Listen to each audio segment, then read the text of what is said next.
Okay, നമ്മൾ ഇന്ന് programming പാരഡിഗത്തിന്റെ ഫസ്റ്റ് മൊഡ്യൂളിലെ ഫസ്റ്റ് യൂണിറ്റ് പ്രോഗ്രാമിംഗ് ലാംഗ്വേജസ് എന്ന യൂണിറ്റാണ് പഠിക്കാൻ പോകുന്നത്. അതിൽ നിങ്ങൾക്ക് ആദ്യം അറിയാനുള്ളത് എന്താണ് programming language, what is a programming language and what are the examples of programming language. അപ്പം ഇത്രയും കാര്യങ്ങൾ അറിഞ്ഞിരുന്നാലേ നമുക്ക് ഒരു പ്രോഗ്രാം എഴുതുന്നതിലോട്ട് പോയിട്ട് കാര്യമുള്ളൂ. ഓക്കെ, അപ്പോൾ എന്താണ് ഒരു പ്രോഗ്രാം? എന്താണ് പ്രോഗ്രാം? സിമ്പിൾ ആയിട്ട് പറയുകയാണെങ്കിൽ പ്രോഗ്രാം എന്ന് പറയുന്നത് സെറ്റ് ഓഫ് ഇൻസ്ട്രക്ഷൻസ് ആണ്. അപ്പം സെറ്റ് ഓഫ് ഇൻസ്ട്രക്ഷനെയാണ് പ്രോഗ്രാം എന്ന് പറയുന്നത്. അപ്പോൾ എന്തിനാണ് നമ്മൾ ഈ ഇൻസ്ട്രക്ഷൻസ് യൂസ് ചെയ്യുന്നത്? ഒരു പ്രോബ്ലം സോൾവ് ചെയ്യാൻ അല്ലേ? എന്തെങ്കിലും ഒരു പ്രോബ്ലത്തിനെ സോൾവ് ചെയ്ത് അതിൻ്റെ ഒരു ഔട്ട്പുട്ട് കിട്ടാൻ വേണ്ടിയിട്ടാണ് നമ്മൾ പ്രോഗ്രാമുകൾ എഴുതുന്നത്. അപ്പം സിമ്പിളായിട്ട് പറയുകയാണെങ്കിൽ A set of instruction that produce various kinds of output എന്ന് പറയാം. Okay, different types of output കിട്ടും. അതാണ് വേരിയസ് എന്നുകൊണ്ട് ഉദ്ദേശിക്കുന്നത്. അതായത് നമ്മൾ പ്രോഗ്രാം എഴുതുന്നതിന് മുമ്പ് നമുക്കൊരു പ്രോബ്ലം ഉണ്ട്. അപ്പോൾ ആ പ്രോബ്ലത്തിന് നമ്മൾ ആദ്യം ഐഡൻറ്റിഫൈ ചെയ്യും. ഐഡൻറ്റിഫൈ ചെയ്തതിന് ശേഷം ആ പ്രോബ്ലത്തിൽ നിന്ന് നമ്മൾ നമ്മുടെ പ്രോഗ്രാമിംഗ് ലാംഗ്വേജിൽ ഒരു പ്രോഗ്രാം എഴുതും. അപ്പം പ്രോഗ്രാം എഴുതുമ്പോൾ നമുക്കൊരു എക്സ്പെക്റ്റഡ് ഔട്ട്പുട്ട് ഉണ്ടായിരിക്കണം. അതായത് ഇതായിരിക്കാം ഔട്ട്പുട്ട് എന്നുള്ളത് നമുക്ക് അറിഞ്ഞിരിക്കണം. അതിനുശേഷം അതിലേക്ക് കൊണ്ടെത്തിക്കുക, അത് ആ ഒരു ഗോളിലേക്ക് എത്തിക്കുക. അതാണ് നമ്മൾ പ്രോഗ്രാം കൊണ്ട് ഉദ്ദേശിക്കുന്നത്. ഓക്കെ, അപ്പം ഇങ്ങനെ എഴുതുന്ന പ്രോഗ്രാമുകൾക്ക് ഡിഫറെൻറ്റ് ടൈപ്സ് ഓഫ് ലാംഗ്വേജസ് ഉണ്ട്. അപ്പം ഇങ്ങനെയുള്ള ലാംഗ്വേജസിനെയാണ് പ്രോഗ്രാമിംഗ് ലാംഗ്വേജ് എന്ന് പറയുന്നത്. ഓക്കെ, അപ്പം ഡെഫിനിഷൻ ഇങ്ങനെയാണ്: a programming language is a formal language comprising a set of instructions that produce various kinds of output. Okay ആണല്ലോ? അപ്പം ഞാൻ പറഞ്ഞു different types of programming languages ഉണ്ടെന്ന്. Some of the programming language എന്ന് പറയുന്നത് C, C++, COBOL, Fortran, Pascal, അതുപോലെ Java, അങ്ങനെ different programming languages ഒക്കെ ഉണ്ട്. ഇതിൽ നിങ്ങളുടെ സിലബസിൽ ഫസ്റ്റ് മൊഡ്യൂളിൽ C++, സെക്കൻഡ് മൊഡ്യൂളിൽ ജാവ, തേർഡ് മൊഡ്യൂളിൽ വെബ് ഡിസൈൻ, അത്രയാണ് വരുന്നത്. അപ്പം നിങ്ങൾക്ക് ടോട്ടൽ 3 ലാംഗ്വേജസ് പഠിക്കാനുണ്ട്. C++, ജാവ, പിന്നെ HTML, PHP, അങ്ങനെ വെബ് പേജ് ഡെവലപ്മെൻറ്റിന് വേണ്ട ഭാഗമാണ് തേർഡ് മൊഡ്യൂൾ. ഓക്കെ, അപ്പം എന്താണ് പ്രോഗ്രാം എന്നും എന്താണ് പ്രോഗ്രാമിംഗ് ലാംഗ്വേജ് എന്നുള്ള കാര്യം മനസ്സിലായി ആണല്ലോ? എന്താണ് program? Program is a set of instructions that produce various kinds of output. Okay, ഇങ്ങനെയുള്ള പ്രോഗ്രാംസ് എഴുതുന്ന ഫോർമൽ ലാംഗ്വേജസ് ആണ് പ്രോഗ്രാമിംഗ് ലാംഗ്വേജസ് എന്ന് പറയുന്നത്. അതിൻ്റെ ടൈപ്സ് എന്ന് പറയുന്നത് ടൈപ്സ് മീൻസ് എക്സാമ്പിൾസ് എന്ന് പറയുന്നത് C++, ജാവ ആണ്. ഓക്കെ, ശരി. അടുത്ത് നമ്മൾ നോക്കാനുള്ളത് ക്യാരക്ടറിസ്റ്റിക്സ് ഓഫ് പ്രോഗ്രാമിംഗ് ലാംഗ്വേജ് ആണ്. അപ്പം പ്രോഗ്രാമിംഗ് ലാംഗ്വേജസിന്റെ ക്യാരക്ടറിസ്റ്റിക് എന്തൊക്കെയാണ്? അപ്പം ഡിഫറെന്റ് ക്യാരക്ടറിസ്റ്റിക്സ് ഒക്കെ ഉണ്ട്. അതിൽ നമ്മൾ ബേസിക് ആയിട്ട് പറയുന്ന കുറച്ച് ക്യാരക്ടറിസ്റ്റിക്സ് അല്ലെങ്കിൽ ഫീച്ചേഴ്സ് എന്ന് പറയുന്നത് simplicity, naturalness, abstraction, efficiency, structured, compactness, locality എന്നൊക്കെയാണ്.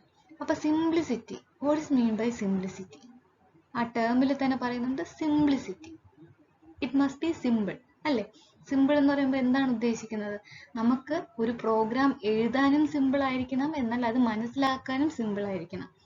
ഓക്കെ, ഒരു പ്രോഗ്രാമിംഗ് ലാംഗ്വേജിന് മസ്റ്റായിട്ട് ഉണ്ടാകേണ്ട ഒരു കണ്ടീഷനാണ് സിംപ്ലിസിറ്റി എന്ന് പറയുന്നത്. Okay, it must be simple and easy to learn and use എന്നാണ് പറയുന്നത്.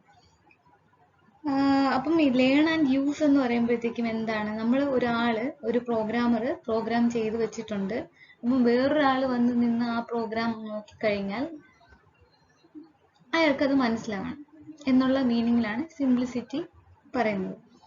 Second one is നാച്ചുറൽനെസ്.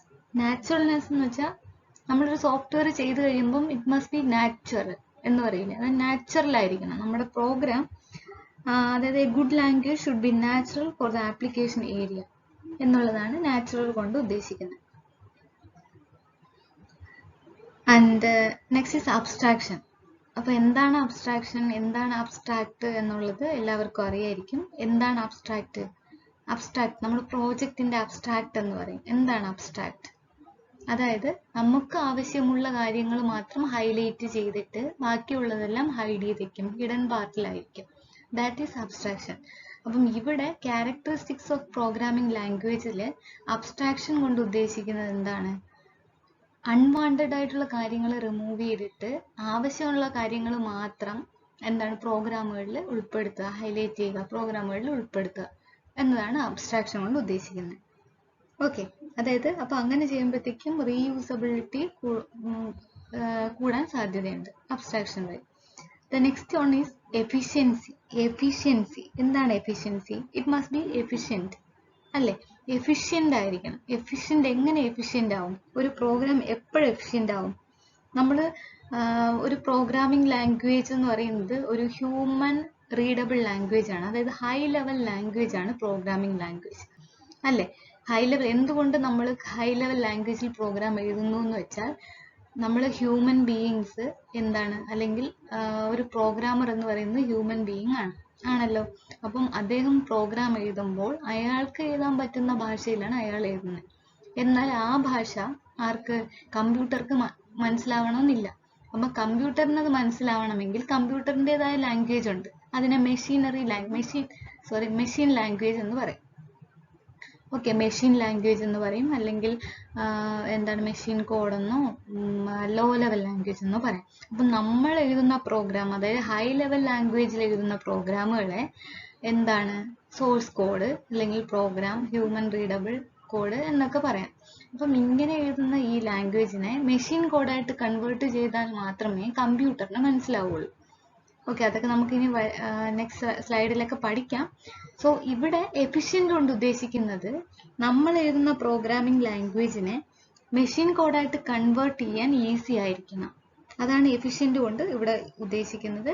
നമ്മൾ എഴുതുന്ന ഹൈ ലെവൽ ലാംഗ്വേജിനെ ലോ ലെവൽ ലാംഗ്വേജ് അല്ലെങ്കിൽ മെഷീൻ കോഡായിട്ട് മാറ്റുന്നത് എഫിഷ്യൻ്റ് ആയിട്ട് ചെയ്യണം. എങ്കിൽ ആ പ്രോഗ്രാമിംഗ് ലാംഗ്വേജ് എഫിഷ്യൻസി ഓക്കെ ആണെന്ന് പറയാം. പിന്നെ ഇവിടെ പറയുന്നൊരു കാര്യം, നമ്മൾ എഴുതുന്ന പ്രോഗ്രാമിന് ഒരുപാട് സൈസ് സ്റ്റോർ ചെയ്യാൻ ഒരുപാട് സൈസ് വേണ്ടി വരരുത്. ലെസ് മെമ്മറിയിൽ തന്നെ സ്റ്റോർ ചെയ്യാൻ ആ പ്രോഗ്രാമിന് പറ്റുന്നുണ്ടെങ്കിൽ അത് ആ പ്രോഗ്രാമിംഗ് ലാംഗ്വേജ് എന്താണ്, എഫിഷ്യൻ്റ് ആണ് എന്ന് പറയാം. ഓക്കെ, ദെൻ സ്ട്രക്ചേർഡ് കൊണ്ട് ഉദ്ദേശിക്കുന്നത് നമുക്ക് എല്ലാ പ്രോഗ്രാമിംഗ് ലാംഗ്വേജുകൾക്കും, അതായത് C++, ജാവ അങ്ങനെയുള്ള എല്ലാ പ്രോഗ്രാമിംഗ് ലാംഗ്വേജുകൾക്കും ഒരു സ്ട്രക്ചർ ഫോളോ ചെയ്യുന്നുണ്ട്, ഒരു സിൻടാക്സ് ഫോളോ ചെയ്യുന്നുണ്ട്. സ്ട്രക്ചറിന് നമുക്ക് സിൻടാക്സ് എന്നൊരു വേർഡ് പറയാം. അപ്പം എല്ലാ പ്രോഗ്രാമിംഗ് ലാംഗ്വേജുകളും ഒരു സിൻടാക്സ് ഫോളോ ചെയ്യുന്നുണ്ട്. അപ്പം ഈ സിൻടാക്സ് അനുസരിച്ചാണ് നമ്മൾ പ്രോഗ്രാം എഴുതുന്നതെങ്കിൽ, അതിന്റെ കൺസെപ്റ്റ് എല്ലാം ഓക്കെ ആണെന്നുണ്ടെങ്കിൽ ദാറ്റ് പ്രോഗ്രാമിംഗ് ലാംഗ്വേജ് എന്തെന്ന് പറയാം, സ്ട്രക്ചേർഡ് ആണെന്ന് പറയാം. ഓക്കെ, ദെൻ കോമ്പാക്ട്നെസ് കൊണ്ട് ഉദ്ദേശിക്കുന്നത് എന്താ പറയാ, കോമ്പാക്ട് ആയിരിക്കണം. അത് എന്നുകൊണ്ട് ഉദ്ദേശിക്കുന്നത് നമ്മൾ വലിച്ചു വാരി കോഡ് എഴുതാതെ, അതായത് നമ്മൾ പ്രോഗ്രാം ചെയ്യുമ്പോൾ ഒരുപാട് പ്രോഗ്രാംസ് സ്റ്റേറ്റ്മെന്റ്സ് കൊടുത്ത് ചെയ്യാതെ മാക്സിമം ചുരുക്കി, എന്നാൽ അത് വർക്കാവുന്ന രീതിയിൽ മാക്സിമം ചുരുക്കി എഴുതാൻ കഴിയണം. അതാണ് കോമ്പാക്ട്നെസ് കൊണ്ട് ഉദ്ദേശിക്കുന്നത്. ഓക്കെ, ദെൻ ലൊക്കാലിറ്റി എന്ന് പറയുമ്പോൾ അത് പ്രോഗ്രാമിംഗ് ലാംഗ്വേജ് ഏത് പ്ലാറ്റ്ഫോമിലാണ് ചെയ്യുന്നത് എന്നുള്ള എല്ലാ കാര്യങ്ങളും ഓക്കെ ആണെന്നുകൊണ്ട് ഉദ്ദേശിക്കുന്നത് എന്താണ്, ആ പ്രോഗ്രാമിംഗ് ലാംഗ്വേജ് ആ പ്ലാറ്റ്ഫോമിൽ സപ്പോർട്ട് ആകുന്നുണ്ട് എന്നുള്ള കാര്യങ്ങളെല്ലാം ഓക്കെ ആണെന്നുണ്ടെങ്കിൽ അത് ലൊക്കാലിറ്റി എന്ന് പറയുന്ന ക്യാരക്ടറിസ്റ്റിക്സും അത് പ്രോഗ്രാമിംഗ് ലാംഗ്വേജ് ഫോളോ ചെയ്യുന്നെന്ന് പറയാം. സോ ഇത്രയാണ് ക്യാരക്ടറിസ്റ്റിക്സ് ഓഫ് പ്രോഗ്രാമിംഗ് ലാംഗ്വേജ് എന്ന് പറയുന്നത്. എല്ലാം വളരെ നമുക്ക് ആ ടേമിൽ നിന്ന് തന്നെ മനസ്സിലാക്കാൻ കഴിയും. Simplicity, naturalness, abstraction, efficiency, structured, compactness, locality. So നിങ്ങളുടെ ഫസ്റ്റ് ചാപ്റ്റർ, അതായത് ഫസ്റ്റ് യൂണിറ്റ് ഇത്രയേ പറയുന്നുള്ളൂ. ഇനി സെക്കൻഡ് യൂണിറ്റിൽ പറയുന്നത് ഈ ടൈപ്സ് ഓഫ് പ്രോഗ്രാമിംഗ് ലാംഗ്വേജസിനെ കുറിച്ചാണ്. നമുക്ക് അതിലോട്ട് പോവാം. അപ്പോൾ ഫസ്റ്റ് മൊഡ്യൂളിൽ എന്തൊക്കെ പറഞ്ഞു, എന്താണ് പ്രോഗ്രാം എന്ന് പറഞ്ഞു, പ്രോഗ്രാമിംഗ് ലാംഗ്വേജ് എന്താണെന്ന് പറഞ്ഞു, അതിന്റെ എക്സാമ്പിൾസ് പറഞ്ഞു, പിന്നെ ക്യാരക്ടറിസ്റ്റിക്സ് പറഞ്ഞു. Okay, then second unit programming language paradigm, അതായത് അതിന്റെ ടൈപ്സ് പറയുന്നതാണ്. അപ്പം പ്രോഗ്രാമിംഗ് ലാംഗ്വേജിന് നമുക്ക് അതിന്റെ വേ ഓഫ് റിപ്രസെന്റേഷൻ എന്ന രീതിയിൽ നമുക്ക് പ്രോഗ്രാമിംഗ് ലാംഗ്വേജിനെ 7ആയിട്ട് ഡിവൈഡ് ചെയ്യാം. Imperative programming, logic programming, declarative programming, functional programming, object oriented programming, event driven programming, concurrent programming, അങ്ങനെ ഡിഫറെന്റ് ടൈപ്സ് ആയിട്ട് നമുക്ക് അതിന്റെ വേ ഓഫ് പ്രസന്റേഷൻ എന്ന് പറയാം. ആ എഴുതുന്ന രീതി അനുസരിച്ച് നമുക്ക് പ്രോഗ്രാമുകൾ ഡിഫറെന്റ് ആയിട്ട് ക്ലാസിഫൈ ചെയ്യാം. അതിൽ ഒന്നായിട്ട് നമുക്ക് നോക്കാം, 1 by 1 ആയിട്ട്. ഇമ്പറേറ്റീവ് പ്രോഗ്രാമിംഗ് ആണ്. ഇമ്പറേറ്റീവ് പ്രോഗ്രാമിംഗ് എന്ന് പറയുമ്പോൾ എന്താണ് ഇമ്പറേറ്റീവ്? ഇമ്പറേറ്റീവ് എന്ന് പറഞ്ഞാൽ കമന്റ്സ് ആയിട്ട് കൊടുക്കുന്നതാണ് ഇമ്പറേറ്റീവ് എന്ന് പറയുന്നത്. Okay, imperative programming is a programming paradigm that uses statements that change a program state. അപ്പം ഇവിടെ സ്റ്റേറ്റ്മെന്റ്സോ കമാൻഡുകളായിട്ടോ ആണ് നമ്മൾ പ്രോഗ്രാമിൽ കോഡ് യൂസ് ചെയ്യുന്നത്. അതെന്താണ് അതിന്റെ മെയിൻ എയിം എന്താണ്? ഇറ്റ് വിൽ കൺവേർട്ട് അല്ലെങ്കിൽ change the state of program. പ്രോഗ്രാമിന്റെ സ്റ്റേറ്റ് ചേഞ്ച് ചെയ്യുന്ന രീതിയിൽ നമ്മൾ സ്റ്റേറ്റ്മെന്റ്സുകൾ കൊടുക്കാം. And imperative program consist of commands for a computer to perform. An imperative programming focuses on describing how a program operates. അപ്പം imperative programming വേറൊന്നുമില്ല, ഞാൻ പറഞ്ഞതുപോലെ കമാൻഡുകൾ വെച്ചിട്ടാണ് എന്തെങ്കിലും ഓപ്പറേഷൻസ് ചെയ്യുന്നതെങ്കിൽ അങ്ങനെയുള്ള പ്രോഗ്രാമിംഗ് ലാംഗ്വേജസിനാണ് ഇമ്പറേറ്റീവ് പ്രോഗ്രാമിംഗ് എന്ന് പറയുന്നത്. Then next is object oriented programming. ഇത് പലരും കേട്ടിട്ടുണ്ടായിരിക്കും, പലരും C++ഉം ജാവ എല്ലാം പഠിച്ചിട്ടുണ്ടായിരിക്കും. അപ്പൊ എന്താണ് ഓബ്ജക്റ്റ് ഓറിയന്റഡ് പ്രോഗ്രാമിംഗ്? അപ്പം ഒന്ന് പറഞ്ഞു ഇമ്പറേറ്റീവ്, അവിടെ കമാൻഡുകൾ വെച്ചിട്ട് നമ്മൾ ചെയ്തു. ഇവിടെ ഒബ്ജക്റ്റ് ഓറിയന്റഡ്, അതായത് വേറൊന്നുമില്ല, നമ്മൾ പ്രോഗ്രാം എഴുതാൻ വേണ്ടിയിട്ട് കുറച്ച് ഒബ്ജക്ട്സുകളെ അസ്യൂം ചെയ്യും, പിന്നെ എന്താണ് ക്ലാസ്സസിനെ അസ്യൂം ചെയ്യും, അങ്ങനെ കുറച്ച് ബേസിക് ക്യാരക്ടറിസ്റ്റിക്സ് ഉണ്ട്, അതിനെല്ലാം അസ്യൂം ചെയ്തുകൊണ്ട് നമ്മൾ പ്രോഗ്രാം എഴുതുന്ന രീതിയാണ് ഒബ്ജക്റ്റ് ഓറിയന്റഡ് പ്രോഗ്രാമിംഗ്. അതായത് ഒബ്ജക്റ്റിനെ ഓറിയന്റ് ചെയ്ത് പ്രോഗ്രാം എഴുതുന്ന രീതിയാണ് ഒബ്ജക്റ്റ് ഓറിയന്റഡ്. ഓക്കെ, അതിന്റെ മെയിൻ കൺസെപ്റ്റ് എന്ന് പറഞ്ഞാൽ എന്താണ്? ഒബ്ജക്റ്റ് ആണ്. ഒരു ഡേറ്റയെ ഒബ്ജക്റ്റ് ആയിട്ട് എടുത്തുകൊണ്ട് അതിനെ വെച്ചുകൊണ്ട് നമ്മൾ കോഡ് എഴുതി നമ്മുടെ എക്സ്പെക്റ്റഡ് ഔട്ട്പുട്ടിലേക്ക് എത്തുന്ന മെത്തേഡാണ് ഒബ്ജക്റ്റ് ഓറിയന്റഡ് പ്രോഗ്രാമിംഗ് എന്ന് പറയുന്നത്.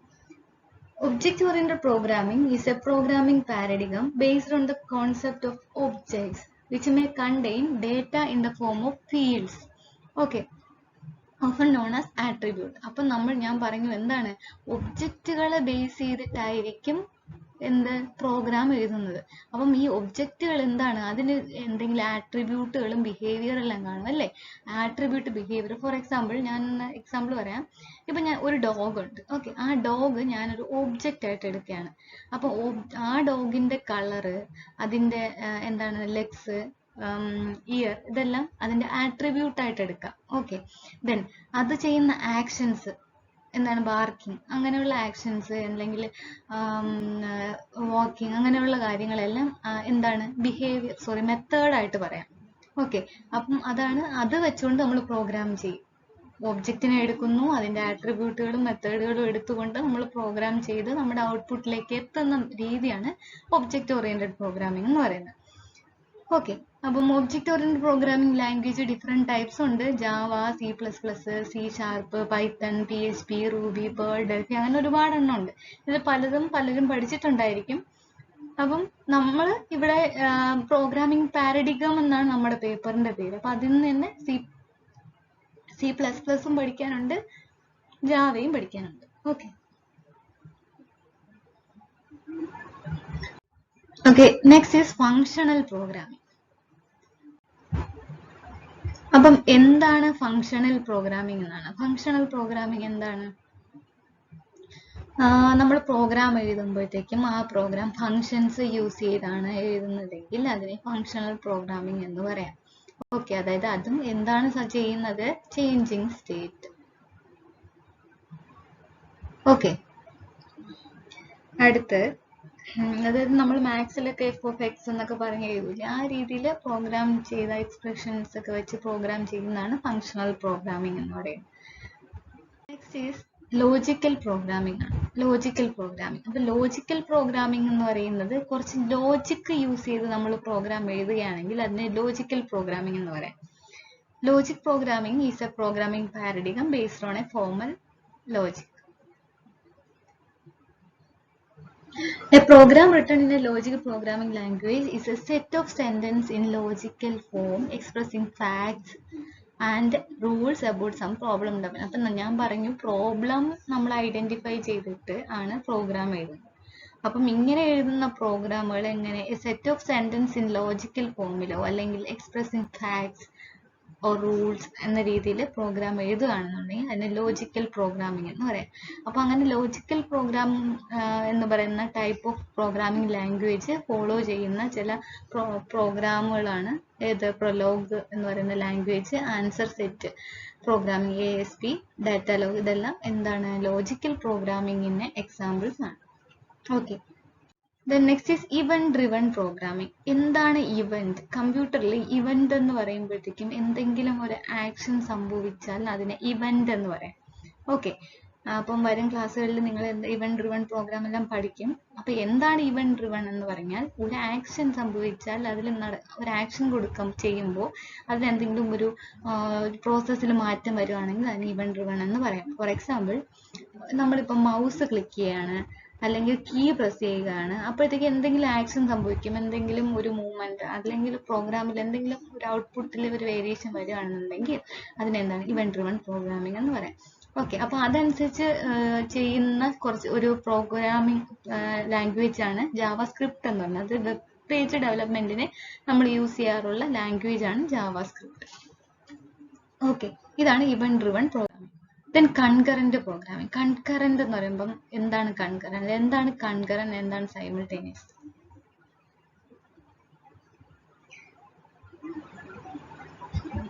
അപ്പം എന്താണ് കൺകറന്റ് എന്ന് വെച്ചാൽ അറ്റ് എ ടൈമിൽ ഡിഫറെന്റ് ഓപ്പറേഷൻസ് നടക്കുവാണെങ്കിൽ അത് കൺകറന്റ് എന്ന് പറയാം. ഫോർ എക്സാമ്പിൾ, ഇപ്പം നമുക്ക് ഒരു പ്രോഗ്രാം 1 ഫസ്റ്റ് എക്സിക്യൂട്ട് ചെയ്യാൻ ഒരു 5 പ്രോഗ്രാംസ് ഉണ്ട്. അപ്പം 1 by 1 ആയിട്ട് പ്രോഗ്രാം എക്സിക്യൂട്ട് ചെയ്ത് കഴിഞ്ഞാൽ അതിനെ സീക്വൻഷ്യൽ മാനർ എന്ന് പറയാം. അതായത് പ്രോഗ്രാം 1 ചെയ്തു, അതിന്റെ ഔട്ട്പുട്ട് കിട്ടി, then second program, then third and so on. Okay, then എപ്പോഴാണോ നമ്മൾ അറ്റ് എ ടൈമിൽ ഈ 5 പ്രോഗ്രാം ഒരുമിച്ച് റൺ ചെയ്യുന്നത്, അതായത് ഒന്നിന്റെ റിസൾട്ടിന് വേണ്ടി മറ്റൊന്ന് വെയിറ്റ് ചെയ്യാതെ പാരലലായിട്ട് പ്രോഗ്രാം റൺ ചെയ്യുന്നത്, അതിനെയാണ് കൺകറന്റ് പ്രോഗ്രാമിംഗ് എന്ന് പറയുന്നത്. ഓക്കെ, അപ്പം അതിന് എക്സാമ്പിൾ പറയുകയാണെങ്കിൽ ഒരു കമ്പ്യൂട്ടറിൽ ഒരു നെറ്റ്വർക്കിലോ ഒക്കെ നടക്കുന്ന കുറെ എക്സിക്യൂഷൻ പ്രോഗ്രാമുകൾ നടക്കും. അപ്പൊ അത് ഫോളോ ചെയ്യുന്നതാണ് കൺകറന്റ് പ്രോഗ്രാമിംഗ് എന്ന് പറയുന്നത്. ഓക്കെ, ഇത്രയാണ് നമ്മൾ പ്രോഗ്രാമിംഗ് ലാംഗ്വേജസ് ആയിട്ട് പറയുന്നത്. അപ്പം ടൈപ്സ് ഓഫ് പ്രോഗ്രാമിംഗ് ലാംഗ്വേജസ് ആണ് നമ്മൾ സെക്കൻഡ് യൂണിറ്റിൽ പഠിച്ചത്. ഇനി തേർഡ് യൂണിറ്റിൽ പ്രോഗ്രാമിംഗ് എൻവയോൺമെന്റ്സ്, അതായത് നമ്മളൊരു പ്രോഗ്രാം ചെയ്യുകയാണെങ്കിൽ അവിടെ ആ പ്രോഗ്രാമിന് ആരൊക്കെ വേണം, അതിനെ ഹെൽപ്പ് ചെയ്യാൻ ഏതൊക്കെ കണ്ടന്റ്സ് വേണം എന്നുള്ളതാണ് പ്രോഗ്രാമിംഗ് എൻവിറോൺമെന്റ്സിൽ പറയുന്നത്. അതായത് എങ്ങനെ ഒരു പ്രോഗ്രാം എഴുതുന്നത് എന്തില്, അതിനെ എങ്ങനെ ഔട്ട്പുട്ടിൽ കൊണ്ട് എത്തിക്കാം, അതിന് ഹെൽപ്പ് ചെയ്യുന്ന എലമെന്റ്സ് എന്തൊക്കെ എന്നുള്ളതാണ് ഈ യൂണിറ്റിൽ പറയുന്നത്. ഓക്കെ, പ്രോഗ്രാമിംഗ് എൻവയോൺമെന്റ്സ് എന്ന് പറയുന്നത് 3 കാര്യങ്ങളാണ് ഇവിടെ പറയുന്നത്. ഒന്ന് ടെക്സ്റ്റ് എഡിറ്റർ, പിന്നെ ഒന്ന് കമ്പൈലർ, പിന്നെ ഇന്റർപ്രിറ്റർ. അതില് ടെക്സ്റ്റ് എഡിറ്റർ എന്ന് പറയുന്നത് എന്താണ് ടെക്സ്റ്റ് എഡിറ്റർ? അപ്പം ടെക്സ്റ്റ് എഡിറ്ററിന്റെ യൂസ് എന്താണ്? ജാവ, C++ഉം ഇപ്പൊ നമ്മൾ ഫസ്റ്റ് മൊഡ്യൂൾ ആണ്, അപ്പൊ C++ ആണ്. C++ ലാംഗ്വേജിൽ ടെക്സ്റ്റ് എഡിറ്ററിന്റെ യൂസ് എന്താണ് എന്നുള്ള കാര്യം, അത് വേറൊന്നുമില്ല. C++ പ്രോഗ്രാം എഴുതണമെങ്കിൽ നമ്മൾ ഇതിന് ഇത്രയും കാര്യങ്ങൾ ഉണ്ടെങ്കിൽ ഒരു പ്രോഗ്രാം C++ പ്രോഗ്രാം എഴുതി അതിനെ റൺ ചെയ്ത് ഔട്ട്പുട്ട് എടുക്കാൻ വേണ്ടി പറ്റത്തുള്ളൂ. ഫസ്റ്റ് നോക്കാം text editor. A text editor to create computer programs. കമ്പ്യൂട്ടറിന്റെ പ്രോഗ്രാംസ് ക്രിയേറ്റ് ചെയ്യുന്ന ആളാണ് ആര്? ടെക്സ്റ്റ് എഡിറ്റർ എന്ന് പറയുന്നത്. നിങ്ങൾക്കറിയാം മൈക്രോസോഫ്റ്റ് നോട്ട് പാഡ് ഒക്കെ അറിയാലോ, അതായത് വിൻഡോസിൽ യൂസ് ചെയ്യുന്ന ഒരു ആപ്ലിക്കേഷൻ സോഫ്റ്റ്വെയർ ആണ് നോട്ട് പാഡ് എന്ന് പറയുന്നത്. ഇപ്പൊ നോട്ട് പാഡ് എന്ന് പറയുന്ന ഒരു ടെക്സ്റ്റ് എഡിറ്ററിന് എക്സാമ്പിൾ ആണ്. ഇനി ഉബുണ്ടുവിലും ടെക്സ്റ്റ് എഡിറ്റർ യൂസ് ചെയ്യാറുണ്ട്. അങ്ങനെ നമ്മൾ എന്തെങ്കിലും ടൈപ്പ് ചെയ്യാൻ വേണ്ടി യൂസ് ചെയ്യുന്നതാണ് ടെക്സ്റ്റ് എഡിറ്റർ. അപ്പൊ C++ പ്രോഗ്രാമർക്ക് നമുക്ക് ഒരു ആദ്യം പ്രോഗ്രാം C++ ആവട്ടെ ജാവ ആവട്ടെ നമുക്ക് പ്രോഗ്രാം ടൈപ്പ് ചെയ്യാൻ ഒരാൾ വേണം. ഓക്കെ, നമ്മൾ നോട്ട്ബുക്കിൽ എഴുതുന്നത് പോലെ എഴുതാൻ പേപ്പറും പേനയും വേണം എന്ന് പറയുന്നത് പോലെ നമുക്ക് പ്രോഗ്രാം ടൈപ്പ് ചെയ്യാൻ ആര് വേണം? കുറച്ച് ഏരിയ വേണം, സ്ഥലം വേണം അല്ലേ ടൈപ്പ് ചെയ്യാൻ? പേപ്പർ പോലെ ഒരു സ്ഥലം വേണം. ആ പേപ്പർ ആണ് ഇവിടെ നോട്ട് പാഡ് കൊണ്ട് ഉദ്ദേശിക്കുന്നത്. ഓക്കെ, അപ്പം ഈ നോട്ട് പാഡിനെയാണ് ടെക്സ്റ്റ് എഡിറ്റർ എന്ന് പറയുന്നത്. So text editor is a software that is used to write computer programs. Okay, your Windows machine must have a notepad which can be used as a type program. Okay, അത് അറിയാം നിങ്ങൾക്ക്. പിന്നെ എന്താണ് ഇത് എങ്ങനെ open ചെയ്യണം, notepad എങ്ങനെ open ചെയ്യണം എന്നുള്ളതാണ് ഇവിടെ കാണിച്ചിരിക്കുന്നത്. എന്താണ് സ്റ്റാർട്ട് ഐക്കണിൽ ഓൾ പ്രോഗ്രാംസിൽ ആക്സസറീസിൽ Notepad mouse click on Notepad. Actually എന്താണ് പഴയ വിൻഡോസുകളിലാണ് ഇങ്ങനത്തെ ഇതിൽ ആക്സസറീസ് എടുത്ത് നോട്ട് പാഡ് എടുക്കുന്നത്. എന്നാൽ ഇപ്പോൾ എന്താണ് നമുക്ക് വിൻഡോസ് 10 ആണെങ്കിൽ ഡയറക്റ്റ് പ്രോഗ്രാംസിൽ കയറി നോട്ട് പാഡ് ആക്സസ് ചെയ്യാവുന്നതേ ഉള്ളൂ. ആക്സസറീസിലൊന്നും പോകേണ്ട കാര്യമില്ല. ഓക്കെ, അപ്പൊ നമ്മൾ ഒരു പ്രോഗ്രാം എഴുതുന്നെങ്കിൽ ആദ്യം ആവശ്യമുള്ള ഒരു കാര്യമാണ് എന്ത് ടെക്സ്റ്റ് എഡിറ്റർ. അപ്പൊ നമ്മൾ എന്ത് ചെയ്തു, ടെക്സ്റ്റ് എഡിറ്ററിൽ പ്രോഗ്രാം എഴുതി കഴിഞ്ഞു. ഓക്കെ, പ്രോഗ്രാം എഴുതി സേവ് ചെയ്തു. അത് അറിഞ്ഞിരിക്കുക, നമ്മൾ എപ്പോഴും പ്രോഗ്രാമുകൾ സേവ് ചെയ്യുമ്പോൾ ഓരോ പ്രോഗ്രാമിനും അതിൻ്റെതായ എക്സ്റ്റൻഷനോട് കൂടിയാണ് സേവ് ചെയ്യുക. ഫോർ എക്സാമ്പിൾ, നമ്മളിപ്പോൾ C പ്രോഗ്രാമാണ് ടൈപ്പ് ചെയ്യുന്നതെങ്കിൽ സേവ് ചെയ്യുമ്പോൾ ഫയൽ നെയിം .c എന്ന് കൊടുക്കണം. ഓക്കെ, ഇനി C++ പ്രോഗ്രാം ആണെന്നുണ്ടെങ്കിൽ നമ്മൾ പ്രോഗ്രാം എഴുതിയിട്ട് സേവ് ചെയ്യുമ്പോൾ .cpp എന്ന് കൊടുക്കണം. ഇനി ജാവ പ്രോഗ്രാംസ് ആണെങ്കിൽ .java എന്ന് കൊടുക്കും. എങ്ങനെ, ഫയൽ നെയിം .java. ഇനി HTML പേജ് ആണ് നമ്മൾ ചെയ്യുന്നതെങ്കിൽ .html എന്ന് കൊടുക്കും. PHP പേജ് ആണെങ്കിൽ .php എന്ന് കൊടുക്കും. ഓക്കെ, ഇപ്പം നമ്മൾ നോർമലി ഇപ്പോൾ ഒരു വേർഡ് എടുക്കുകയാണ്, വേർഡിൽ നമ്മൾ എന്തെങ്കിലും എഴുതിയിട്ട് സേവ് ചെയ്യുന്ന സമയത്ത് ഓട്ടോമാറ്റിക്കായിട്ട് .doc എന്ന് അല്ലെങ്കിൽ docx എന്ന് പറഞ്ഞ ഒരു എക്സ്റ്റൻഷൻ വരും. അതായത് ഡോക്യുമെന്റ് ഫയലിനുള്ള എക്സ്റ്റൻഷൻ ആണ്. അതുപോലെ നമ്മൾ എഴുതുന്ന പ്രോഗ്രാമുകൾ സേവ് ചെയ്യുമ്പോൾ ഏതാണ് ലാംഗ്വേജ് അതനുസരിച്ച് അതിന്റെ എക്സ്റ്റൻഷനും മാറും.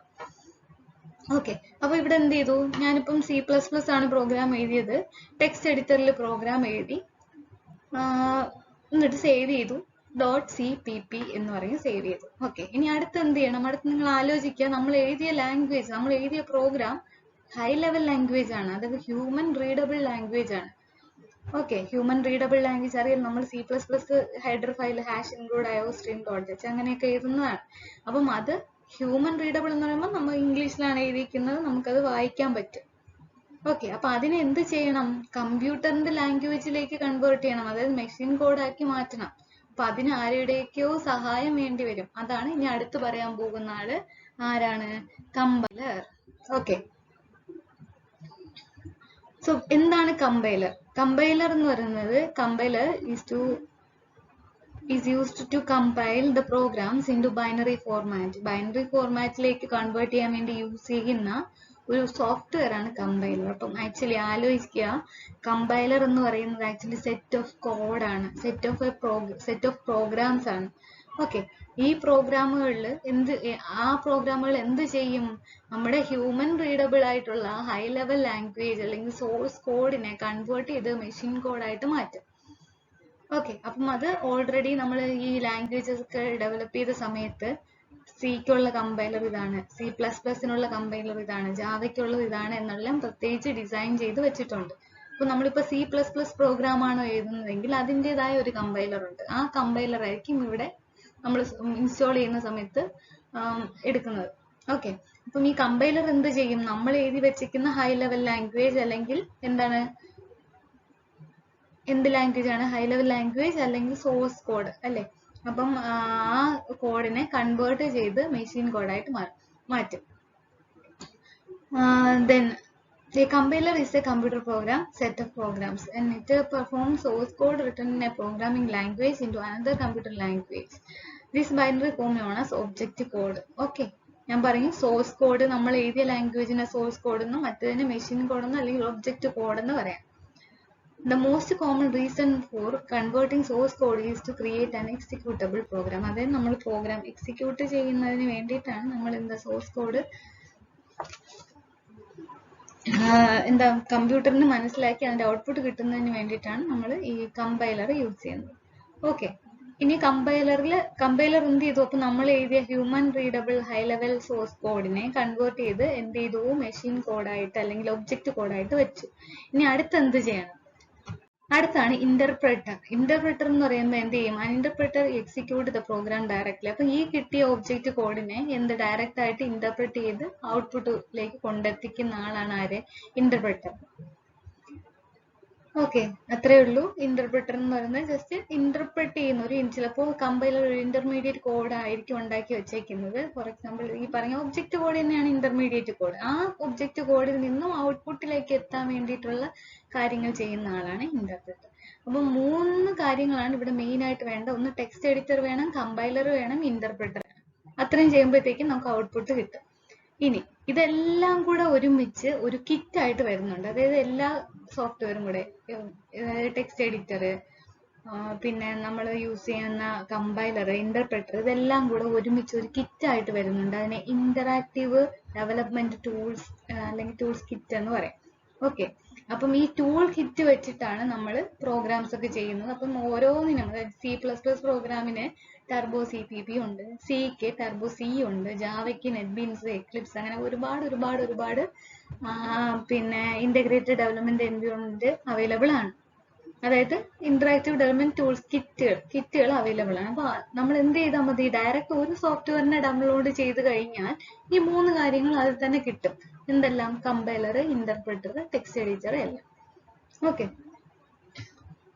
ശരി. അപ്പൊ ഇതാണ് എന്താണ് എൻവയോൺമെന്റ്സിൽ പറയുന്നത്. ഇനി ഡീബഗിങ് ടൂൾ എന്താണ്? ആദ്യം ഡീബഗിങ് പറയുന്നതിന് മുമ്പ് എന്താണ് ബഗ് എന്ന് പറയണം. എന്താണ് ബഗ്? ബഗ് എന്ന് വെച്ചാൽ ഒരു എററിനെയാണ് ബഗ് എന്ന് പറയുന്നത്. അപ്പൊ ഡിഫറെന്റ് ടൈപ്സ് ഓഫ് ബഗ്സ് ഒക്കെ ഉണ്ട്, അതൊക്കെ പിന്നെ പഠിക്കാം. ഈ ഡിഫറെന്റ് ടൈപ്സ് ഓഫ് ബഗ്സ് ഉണ്ട്. അപ്പൊ ഈ എററുകളെ കറക്റ്റ് ചെയ്യുന്ന രീതിയാണ്, അല്ലെങ്കിൽ കണ്ടുപിടിച്ച് കറക്റ്റ് ചെയ്യുന്ന രീതിയാണ് ഡീബഗ്ഗിങ് എന്ന് പറയുന്നത്. Begging and debugging. Okay, error കണ്ടുപിടിച്ച് കറക്റ്റ് ചെയ്യുന്നതാണ് ഡീബഗ്ഗിങ് എന്നുകൊണ്ട് ഉദ്ദേശിക്കുന്നത്. ഓക്കെ, അപ്പം ഈ ഡീബഗറിന്റെ മെയിൻ പണി എന്താണ്? എറർ കണ്ടുപിടിക്കുക അല്ലേ? ഡീബഗർ എന്ന് പറയുന്ന ഒരു കമ്പ്യൂട്ടർ പ്രോഗ്രാം ആണ്. That is used to test and debug other programs. Okay, test ചെയ്യാനും ഡീബഗ് ചെയ്യാനും ഒക്കെയാണ് ഡീബഗേഴ്സ് യൂസ് ചെയ്യുന്നത്. ഓക്കെ, അപ്പൊ ഞാൻ പറഞ്ഞു ഡിഫറെന്റ് ടൈപ്സ് ഓഫ് ബഗ്സ് ഉണ്ട്. സിൻടാക്സ് എറർ, ബഗ് എന്ന് പറഞ്ഞ എറർ ആണ്, ലോജിക്കൽ എറർ, സീമാന്റിക് എറർ, അങ്ങനെ ഡിഫറെന്റ് ടൈപ്സ് ഓഫ് എറേഴ്സ് ഉണ്ട്. അപ്പൊ ഏത് എറർ ആയാലും കണ്ടുപിടിച്ച് അതിനെ ഓവർകം ചെയ്യാൻ വേണ്ടിയിട്ട് നമുക്ക് ഡീബഗറിനെ കൊണ്ട് പറ്റും. Okay, then syntax and semantics. അപ്പൊ എന്താണ് സിൻടാക്സ്, എന്താണ് സീമാന്റിക്സ് എന്ന് അറിഞ്ഞിരിക്കണം. എന്താണ് സിൻടാക്സ്? What is syntax? ഞാൻ നേരത്തെ പറഞ്ഞു, സിൻടാക്സ് എന്ന് പറയുമ്പോൾ സ്ട്രക്ചർ ഓഫ് എ പ്രോഗ്രാം എന്ന് പറയാം. ഒരു പ്രോഗ്രാമിന്റെ സ്ട്രക്ചറിനെയാണ് നമുക്ക് ഒറ്റ വേർഡിൽ സിൻടാക്സ് കൊണ്ട് ഉദ്ദേശിക്കുന്നത്. ഓക്കെ, ഈ സിൻടാക്സ് കൊണ്ട് ഉദ്ദേശിക്കുന്നത് നമ്മൾ ഓരോ പ്രോഗ്രാമിംഗ് ലാംഗ്വേജ്, അതായത് എടുത്താലും C++ എടുത്താലും ജാവ എടുത്താലും അതിനൊക്കെ ഓരോ സ്ട്രക്ചർ പറഞ്ഞിട്ടുണ്ട്. അതായത് ആദ്യം ഒരു ഹെഡർ ഫയൽ വേണമെന്നും, പിന്നെ ഒരു മെയിൻ ഫംഗ്ഷൻ വേണമെന്നും, അതിനകത്ത് വേരിയബിൾസിനെ ഡിക്ലെയർ ചെയ്യണമെന്നും, അങ്ങനെ കുറെ കാര്യങ്ങൾ. ഇപ്പം സ്റ്റേറ്റ്മെന്റ്സ് ആണെങ്കിൽ ലാസ്റ്റ് ഒരു സെമികോളൻ കൊടുക്കണമെന്നും, അങ്ങനെ കുറെ സ്ട്രക്ചറുകളുണ്ട്. ആ ഫ്ലോ ഓഫ് സ്റ്റേറ്റ്മെന്റ്സ് എന്ന് പറയാം. അപ്പം ഈ സ്ട്രക്ചർ അതുപോലെ ഫോളോ ചെയ്തില്ലെങ്കിൽ അവിടെ എറർ സംഭവിക്കാം. അങ്ങനെയുള്ള എററാണ് സിൻടാക്സ് എറർ എന്ന് പറയുന്നത്. ഓക്കെ, അപ്പൊ സ്ട്രക്ചർ ഓഫ് പ്രോഗ്രാം എന്ന് പറയാം സിൻടാക്സ്. എങ്കിൽ എന്താണ് semantics? Semantics is about whether or not the sentence has valid meaning. നമ്മൾ പറയുന്ന സെന്റൻസ്, അതായത് നമ്മൾ പ്രോഗ്രാമിനകത്ത് എഴുതുന്ന എന്തെങ്കിലും ഒരു സ്റ്റേറ്റ്മെന്റ് ആവട്ടെ, ആ സ്റ്റേറ്റ്മെന്റിന് നമ്മൾ എഴുതുന്നതിന് എന്തെങ്കിലും വാലിഡ് മീനിങ് ഉണ്ടെങ്കിൽ, മീനിങ് ഇല്ലെങ്കിൽ എന്താണ് സീമാന്റിക് എറർ എന്ന് പറയാം. അങ്ങനെ മീനിങ്ങിനെയാണ് സീമാന്റിക്സ് കൊണ്ട് ഉദ്ദേശിക്കുന്നത്. അപ്പൊ നമുക്ക് ഈ രണ്ട് തരത്തിലുള്ള എറേഴ്സ് സംഭവിക്കാം. ഒന്ന് സിൻടാക്സ് എററും മറ്റൊന്ന് സീമാന്റിക്സ് എറർ. ഓക്കെ, സിൻടാക്സ് എറർ എന്ന് പറയുമ്പോൾ ആ സ്ട്രക്ചറിലുള്ള എററാണ്. സീമാന്റിക്സ് എന്ന് പറയുമ്പോൾ ആ ഒരു നമ്മൾ കൊടുക്കുന്ന സ്റ്റേറ്റ്മെന്റിന്റെ മീനിങ്ങിലുള്ള ഒരു എററിനാണ് സീമാന്റിക്സ് എറർ എന്ന് പറയുന്നത്. ഓക്കെ, ദെൻ കുറച്ച് കാര്യങ്ങളാണ് name, binding, scope, referencing, environments എന്നൊക്കെ എന്തൊക്കെയാണ്. നെയിം എന്ന് പറയുമ്പോൾ അത് നമ്മൾ പ്രോഗ്രാമിനകത്ത് യൂസ് ചെയ്യുന്ന ഡിഫറെന്റ് ഓപ്പറേഷൻസും ടൈപ്സും ഫങ്ഷൻസും കോൺസ്റ്റൻസും അതിനെല്ലാം കാണിക്കാൻ വേണ്ടിയിട്ട് നമ്മൾ കുറച്ച് ഐഡന്റിഫയേഴ്സ് യൂസ് ചെയ്യും. അതായത് നമ്മൾ പ്രോഗ്രാം എഴുതുമ്പം പ്രോഗ്രാമിന് വേരിയബിൾ കൊടുക്കും അല്ലേ? അപ്പൊ ആ വേരിയബിളിനൊക്കെ നെയിം വേണം. അതുപോലെ ഓപ്പറേഷൻസ് കൊടുക്കും, അതിനും നെയിം വേണം. അല്ലെങ്കിൽ കോൺസ്റ്റന്റ് കാണും, അതിന് നെയിം വേണം, ഫംഗ്ഷന് നെയിം വേണം. അപ്പൊ ഇങ്ങനെയൊക്കെ കൊടുക്കാൻ വേണ്ടിയിട്ടുള്ള ആ നെയിമുകളെ, അല്ലെങ്കിൽ അതിനെയാണ് ഐഡന്റിഫയർ. അതായത് ഒരു കാര്യത്തിനെ ഐഡന്റിഫൈ ചെയ്യാൻ വേണ്ടി യൂസ് ചെയ്യുന്ന പേരാണ് നെയിം. എന്തു പറയാൻ, ഐഡന്റിഫിക്കേഷൻ ടൂളാണ് നെയിം എന്ന് പറയുന്നത്. Then binding. എന്താണ് binding? An association of a name with an object. അപ്പോൾ ഒരു ഓബ്ജക്റ്റും അതിന്റെ നെയിമും തമ്മിലുള്ള ഒരു അസോസിയേഷനെയാണ് ബൈൻഡിങ് എന്ന് പറയുന്നത്. Okay. Then scope. The lifetime of binding of a name to an object. അത്രയേ ഉള്ളൂ. Okay. Lifetime of binding ആണ് എന്ത് നെയിമും ഓബ്ജക്റ്റും തമ്മിലുള്ള എന്ന് പറയുന്നത്. Then referencing environment. The complete set of binding in effect at a certain point of program. അത്ര സിമ്പിൾ ആണ്. നിങ്ങൾ ജസ്റ്റ് നോക്കിയാൽ മനസ്സിലാവും. ഇനി മെമ്മറി മാനേജ്മെന്റ് ആണ് ഏറ്റവും അറിഞ്ഞിരിക്കേണ്ട കാര്യമാണ്. നമ്മൾ ഒരു പ്രോഗ്രാം എഴുതുന്നു, അതിൽ മെമ്മറി കൊണ്ട് സ്റ്റോർ ചെയ്യുന്നു, ഔട്ട്പുട്ട് കിട്ടുന്നു, ഔട്ട്പുട്ട് സ്റ്റോർ ചെയ്യുന്നു. അപ്പൊ എന്താണ് ആക്ച്വലി ആ പ്രോസസ്സ് നടക്കുന്നത്? ഓക്കെ. നമ്മൾ എഴുതുന്ന പ്രോഗ്രാം എവിടെ പോകും, എന്താണ് സംഭവിക്കുന്നത് എന്നുള്ളതൊക്കെ അറിഞ്ഞിരിക്കണം. അതാണ് ഈ മെമ്മറി മാനേജ്മെന്റ് എന്ന് പറഞ്ഞത്. അപ്പൊ എന്താണ് ഈ മെമ്മറി? മെമ്മറി എന്താണ്? നമ്മൾ കൊടുക്കുന്ന വാല്യൂസ് സ്റ്റോർ ചെയ്യപ്പെടുന്ന സ്ഥലമാണ് മെമ്മറി, അല്ലേ? അതായത് നമ്മൾ പ്രോഗ്രാം റൺ ചെയ്യുന്ന സമയത്ത് അല്ലെങ്കിൽ എക്സിക്യൂട്ട് ചെയ്യുന്ന സമയത്ത് ഒരു സ്പേസ് അലോട്ട് ചെയ്ത് കൊടുക്കും അതിന് വേണ്ടിയിട്ട്. അതാണ് ആ സ്പേസിനെയാണ് മെമ്മറി എന്ന് പറയുന്നത്. അപ്പോൾ ഇങ്ങനെ സ്പേസ് അലോട്ട് ചെയ്ത് കൊടുക്കുന്നതിനെ രണ്ടായിട്ട് ഡിവൈഡ് ചെയ്യാം. ഒന്ന് സ്റ്റാറ്റിക് മെമ്മറി അലോക്കേഷൻ എന്നും വേറൊന്ന് ഡൈനാമിക് മെമ്മറി അലോക്കേഷൻ. ഒന്ന് സ്റ്റാറ്റിക് ആണ്, അത് കോൺസ്റ്റന്റ് ആണ് മെമ്മറി അലോക്കേഷൻ. മറ്റൊന്നെന്ന് പറയുന്നത് ഡൈനാമിക് അലോക്കേഷൻ ആണ്. ഡൈനാമിക് എന്ന് പറയുമ്പോൾ എന്താണ്? ചേഞ്ച് വരുന്ന മെമ്മറി മാനേജ്മെന്റ്, മെമ്മറി അലോക്കേഷനെയാണ് ഡൈനാമിക് എന്ന് പറയുന്നത്. ഓക്കെ. ശരി. ഇവിടെ static memory allocation. A memory is allocated for the declared variable by the compiler. The address can be obtained by using address of operator and can be assigned to a pointer. Okay. അതായത് static memory ഇത്രയേ ഉള്ളൂ. അതൊന്നും പറയേണ്ട കാര്യമില്ല. Simple ആയിട്ട് പറയാം. എന്താണ് static memory allocation എന്ന് പറയുന്നത്? എപ്പോഴും മെമ്മറി അലോക്കേറ്റ് ചെയ്യുന്നത് എപ്പോഴാണ്? During the compile time. നമ്മൾ എപ്പോഴാണ് ഒരു പ്രോഗ്രാം കമ്പൈൽ ചെയ്യുന്നത് ആ സമയത്താണ് അതിന്റെ മെമ്മറി അലോക്കേഷൻ നടക്കുന്നതെങ്കിൽ അതിനെ സ്റ്റാറ്റിക് മെമ്മറി അലോക്കേഷൻ എന്ന് പറയാം.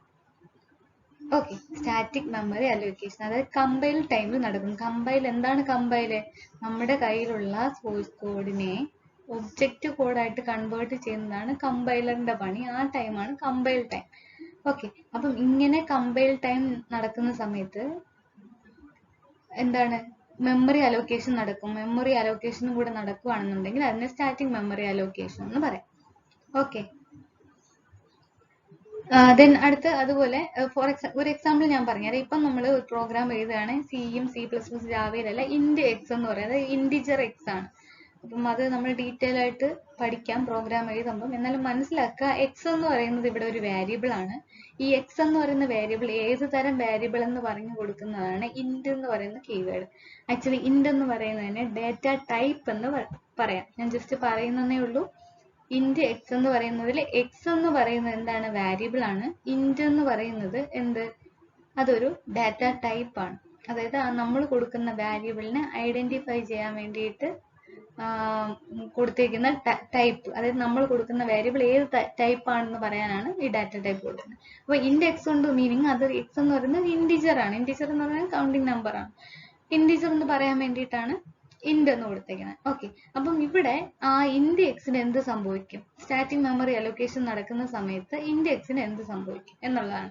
അപ്പൊ ഞാൻ പ്രോഗ്രാമിൽ ഇൻഡ് എക്സ് എന്ന് കൊടുക്കുമ്പോൾ കമ്പൈലർ ചെയ്യുന്ന സമയത്ത് വാട്ട് ഈസ് കമ്പൈലിംഗ്? സോഴ്സ് കോഡിനെ ഒബ്ജക്റ്റ് കോഡായിട്ട് കൺവേർട്ട് ചെയ്യുന്ന സമയത്ത് ഫസ്റ്റ് സ്റ്റെപ്പാണ്. സോഴ്സ് കോഡിനെ ഒബ്ജക്റ്റ് കോഡായിട്ട് കൺവേർട്ട് ആകുന്ന സമയത്ത് എന്ത് ചെയ്യും? അതിന് വേണ്ടിയിട്ടുള്ള ഈ എക്സ് എന്ന് പറയുന്ന വാരിയബിളിനെ സ്റ്റോർ ചെയ്യാൻ വേണ്ടിയിട്ടുള്ള ഒരു മെമ്മറി റെഡിയാക്കി വെക്കും. ഇത്ര സ്പേസ്, അതായത് ഇൻറ്റീജർ ആണെങ്കിൽ ഇൻറ്റീജർ സ്റ്റോർ ചെയ്യാൻ എത്ര സ്പേസ് വേണം, അത്രയും സ്പേസ് കമ്പൈൽ ടൈമിൽ തന്നെ അലോക്കേറ്റ് ചെയ്ത് വെക്കും. അങ്ങനെ അലോക്കേറ്റ് ചെയ്യുന്നതിനെയാണ് സ്റ്റാറ്റിക് മെമ്മറി അലോക്കേഷൻ എന്ന് പറയുന്നത്. കമ്പൈൽ ടൈമിലെ വാരിയബിളിനെ അലോക്കേറ്റ് ചെയ്യുന്നതാണ് സ്റ്റാറ്റിക് മെമ്മറി അലോക്കേഷൻ. ഓക്കെ. അത്രയേ ഉള്ളൂ. സിമ്പിൾ ആണ്. ഇത്രയേ ഉള്ളൂ. എന്താണ്? കമ്പൈൽ ടൈമിലാണ് ഇത് ചെയ്യുന്നതെങ്കിൽ അത് സ്റ്റാറ്റിക് മെമ്മറി അലോക്കേഷൻ. ഓക്കെ. ഇനി അതുപോലെ വേറൊന്നാണ് ഡൈനാമിക് മെമ്മറി അലോക്കേഷൻ. അപ്പൊ ഡൈനാമിക് മെമ്മറി എന്ന് പറയുമ്പോൾ ജസ്റ്റ് ഓപ്പോസിറ്റ്. അത് കമ്പൈൽ ടൈം ആണെങ്കിൽ ഇത് എപ്പോഴാണ്? Time of execution. എക്സിക്യൂട്ട് ചെയ്യുന്ന ടൈമിലാണ് മെമ്മറി അലോക്കേറ്റ് ചെയ്യുന്നതെങ്കിൽ അതിന് ഡൈനാമിക് മെമ്മറി അലോക്കേഷൻ എന്ന് പറയാം.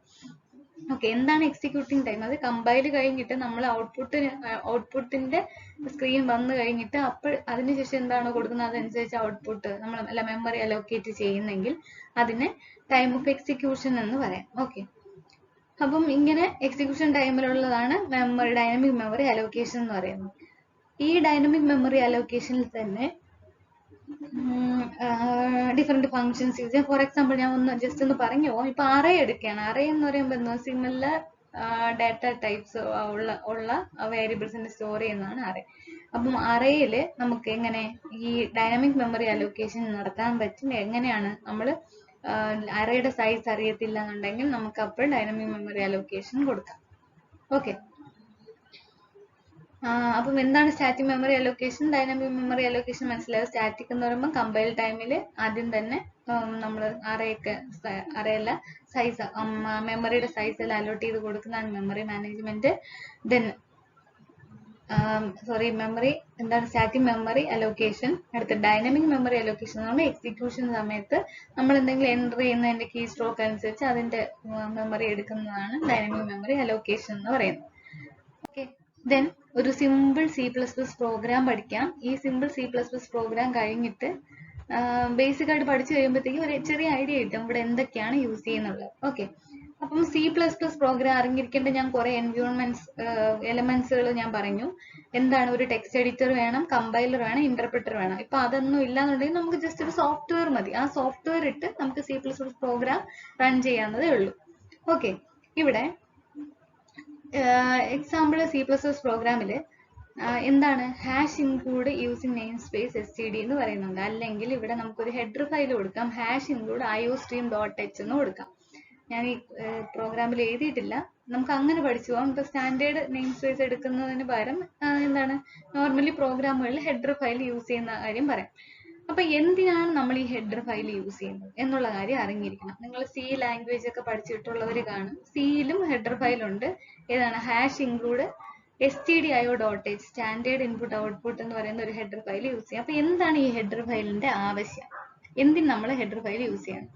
അതായത് നമ്മൾ പ്രോഗ്രാമുകൾ എഴുതുമ്പോഴത്തേക്കും പ്രോഗ്രാമുകളിൽ ഓൾറെഡി ഡിഫൈൻ ചെയ്തു വെച്ചേക്കുന്ന കുറച്ച് കീവേഡുകൾ കാണും. അതായത് നമ്മൾ C++ ആയാലും C ആയാലും ജാവ ആയാലും ഈ ആദ്യമേ പിന്നെ അസൈൻ ചെയ്ത് വെച്ചേക്കും ഈ കീവേഡ് ഇതിനുള്ളതാണ്, ഇത് ഇതിനുള്ളതാണ്, ഈ ഫംഗ്ഷൻ എന്ന് പറയുന്നത് ഇതിനുള്ളതാണ് എന്നുള്ളതെല്ലാം അസൈൻ ചെയ്ത് വെച്ചേക്കും. അപ്പം ഇങ്ങനെ ഓൾറെഡി അസൈൻ ചെയ്ത് വെച്ചിട്ടുള്ള കീവേഡുകളോ ഫങ്ഷൻസിനെയൊക്കെ സ്റ്റോർ ചെയ്യുന്ന ഒരു ഫയലാണ് ഏത് iostream.h എന്ന് പറയുന്നത്. ഓക്കെ, ഞാൻ ജസ്റ്റ് ഇതിൽ എഴുതിയിട്ടില്ല, ഞാൻ ജസ്റ്റ് ഒന്ന് IO സ്ട്രീം എന്നാണ് കാണിക്കുന്നത്. IO എന്ന് പറയുമ്പോൾ അത് വേറൊന്നുമില്ല, ഇൻപുട്ടും ഔട്ട്പുട്ടും എന്ന് കാണിക്കാൻ. ഇൻപുട്ടിന് വേണ്ടിയിട്ടുള്ള ഫങ്ഷൻസോ കീവേഡ്സ് എല്ലാം സ്റ്റോർ ചെയ്തിരിക്കുന്നു, അതുപോലെ ഔട്ട്പുട്ടിന് വേണ്ടിയിട്ടുള്ള ഫങ്ഷൻസും കീവേഡ്സ് ഒക്കെ സ്റ്റോർ ചെയ്തിരിക്കുന്ന ഒരു ഫയലാണ് ഹെഡർ ഫയലാണ് ഇതെന്ന് പറയുന്നത്. ഇനി ഇവിടെ ഇൻക്ലൂഡ് കൊണ്ട് ഉദ്ദേശിക്കുന്നത് ഈ ഫയലിനെ കൂടെ ഈ പ്രോഗ്രാമിൽ ഇൻക്ലൂഡ് ചെയ്യൂ എന്നുള്ളത് കാണിക്കാനാണ് ഹാഷ് ഇൻക്ലൂഡ് എന്ന് പറയുന്നത്.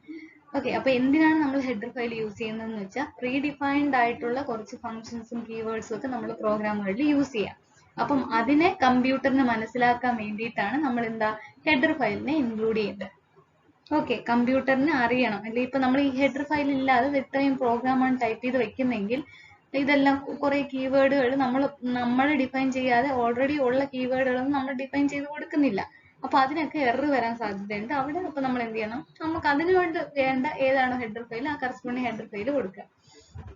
ഓക്കെ, നോർമലി എല്ലാ പ്രോഗ്രാമുകളിലും യൂസ് ചെയ്യുന്ന ഒരു ഹെഡർ ഫയലാണ് ഹാഷ് ഇൻക്ലൂഡ് iostream.h. ഞാൻ പറഞ്ഞു ഇൻപുട്ടും ഔട്ട്പുട്ടും അതിൻ്റെതായ പ്രീ ഡിഫൈൻഡ് ഫങ്ഷൻസും വേരിയബിൾസ് ഒക്കെ സ്റ്റോർ ചെയ്ത് വെച്ചേക്കുന്നതാണ് iostream.h എന്ന് പറയുന്ന ഹെഡർ ഫയൽ.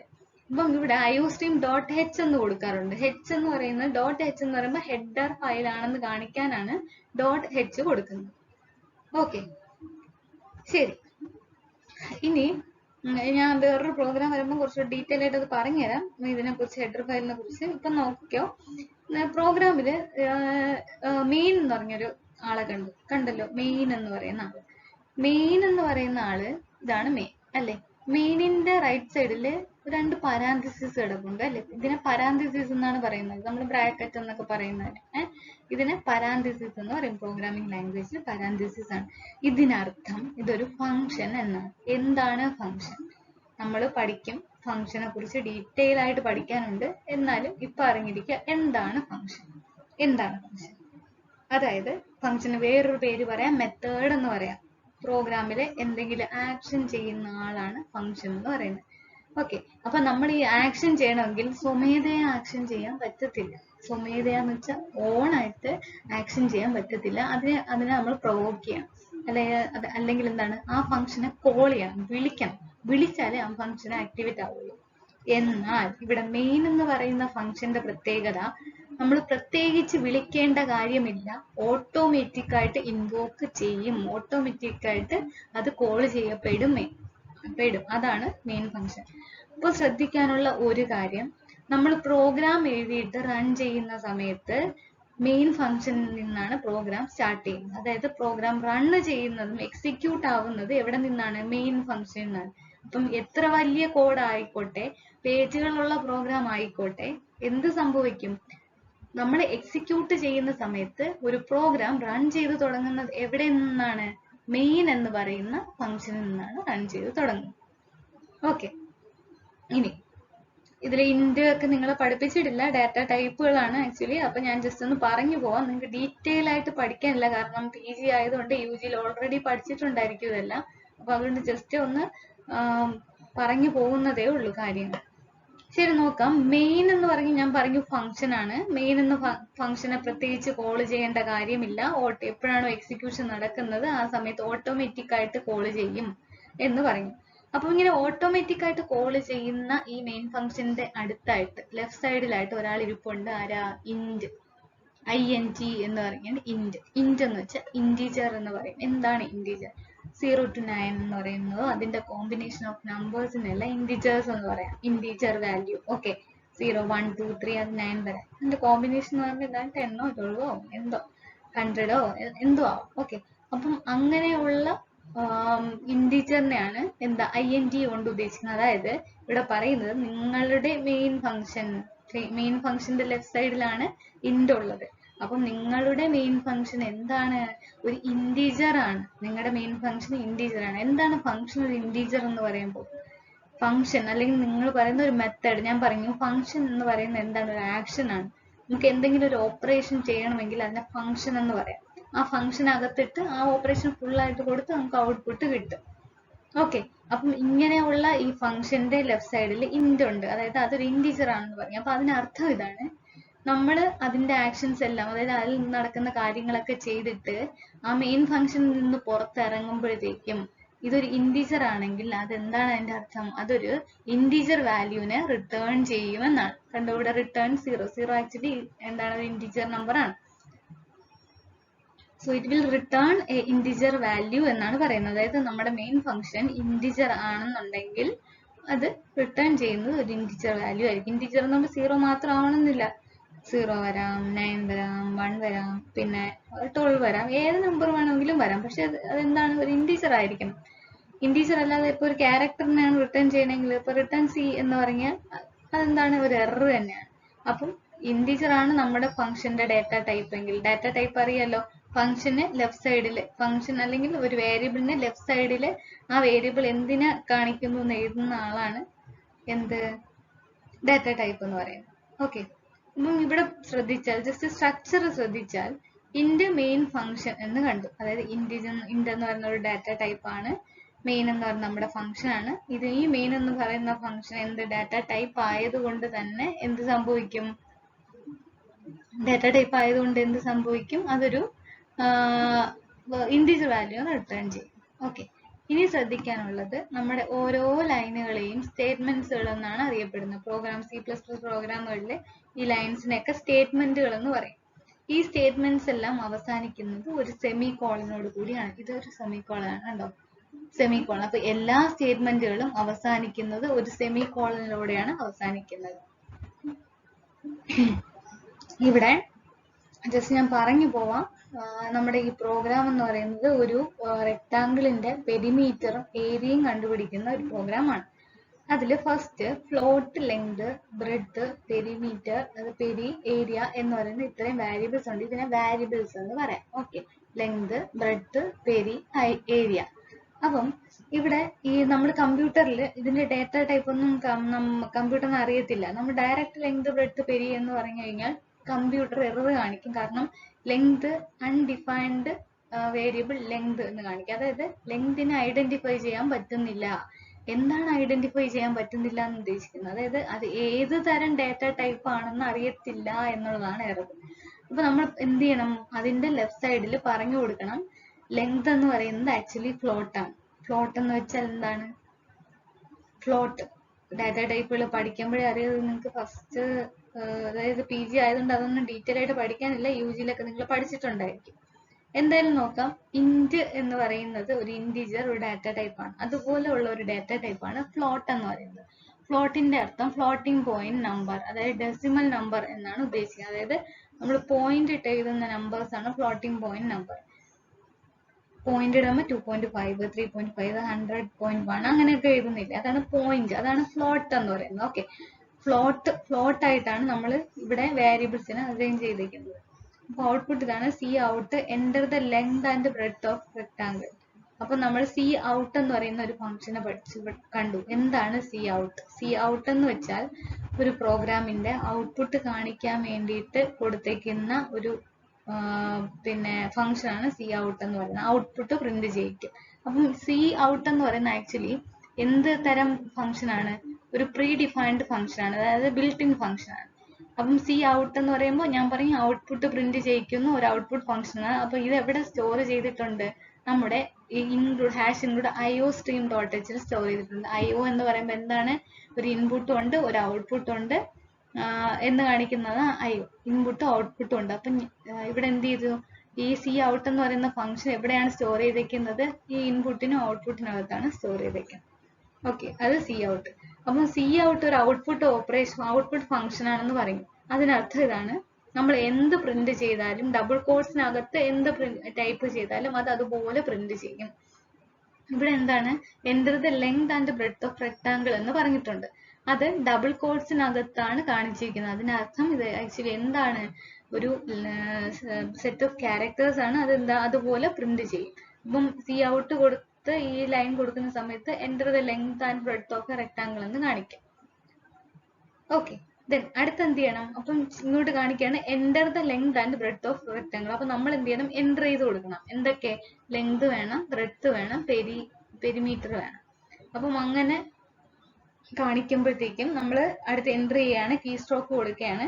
എന്തൊക്കെ കൊടുക്കണം? ലെങ്തും ബ്രെഡ്ത്തും ആണ് കൊടുക്കാൻ പറയുന്നത്. അപ്പൊ ലെങ്തും ബ്രെഡ്ത്തും കൊടുക്കും. ഓക്കെ, ലെങ്തും ബ്രെഡ്ത്തും കൊടുക്കും. സി ഇന്ന് ലെങ്ത് ബ്രെഡ്ത്ത്. അപ്പം വെയിറ്റ് ചെയ്യും കീബോർഡ് അടുത്ത് എൻ്റർ കൊടുക്കാൻ വേണ്ടിയിട്ട്. സി ഇൻ എന്ന് പറയുമ്പോൾ ഇൻപുട്ട് ആണ് ഫംഗ്ഷൻ. ഇതും എവിടെ സ്റ്റോർ ചെയ്തിട്ടുണ്ട്? ഈ IO stream എന്ന് പറയുന്ന ഹെഡർ ഫയലിനകത്ത് സ്റ്റോർ ചെയ്തിട്ടുണ്ട്. ഓക്കെ, ദെൻ ഇതിൽ നിന്ന് നമ്മൾ രണ്ടെണ്ണം കണ്ടുപിടിക്കും. പെരിമീറ്ററും ഏരിയയും കണ്ടുപിടിക്കാനാണ് നമ്മുടെ പ്രോഗ്രാം വരുന്നത്. പെരിമീറ്റർ എന്ന് പറയുമ്പോൾ 2 × L + B ആണ്. ഏരിയ എന്ന് പറയുന്നത് ലെങ്ത് ഇൻറ്റു ബ്രെഡ്ത്ത് ആണ്. ഓക്കെ, അപ്പം ഈ രണ്ട് വാല്യൂ കാൽക്കുലേറ്റ് ചെയ്ത് വെച്ചു. ഇവിടെ പെരിമീറ്ററിൽ നമുക്ക് ഈ വാല്യൂ കിട്ടി, ഏരിയയിലും വാല്യൂ കിട്ടി. ഇനി ഈ പെരിമീറ്റർ ഏരിയ നമുക്ക് പ്രിന്റ് ചെയ്യണം. അപ്പൊ പ്രിന്റ് ചെയ്യാൻ വേണ്ടി യൂസ് ചെയ്യുന്ന ഫംഗ്ഷൻ ഏതാണ്? സി ഔട്ട് എന്നുള്ളതാണ് printing function.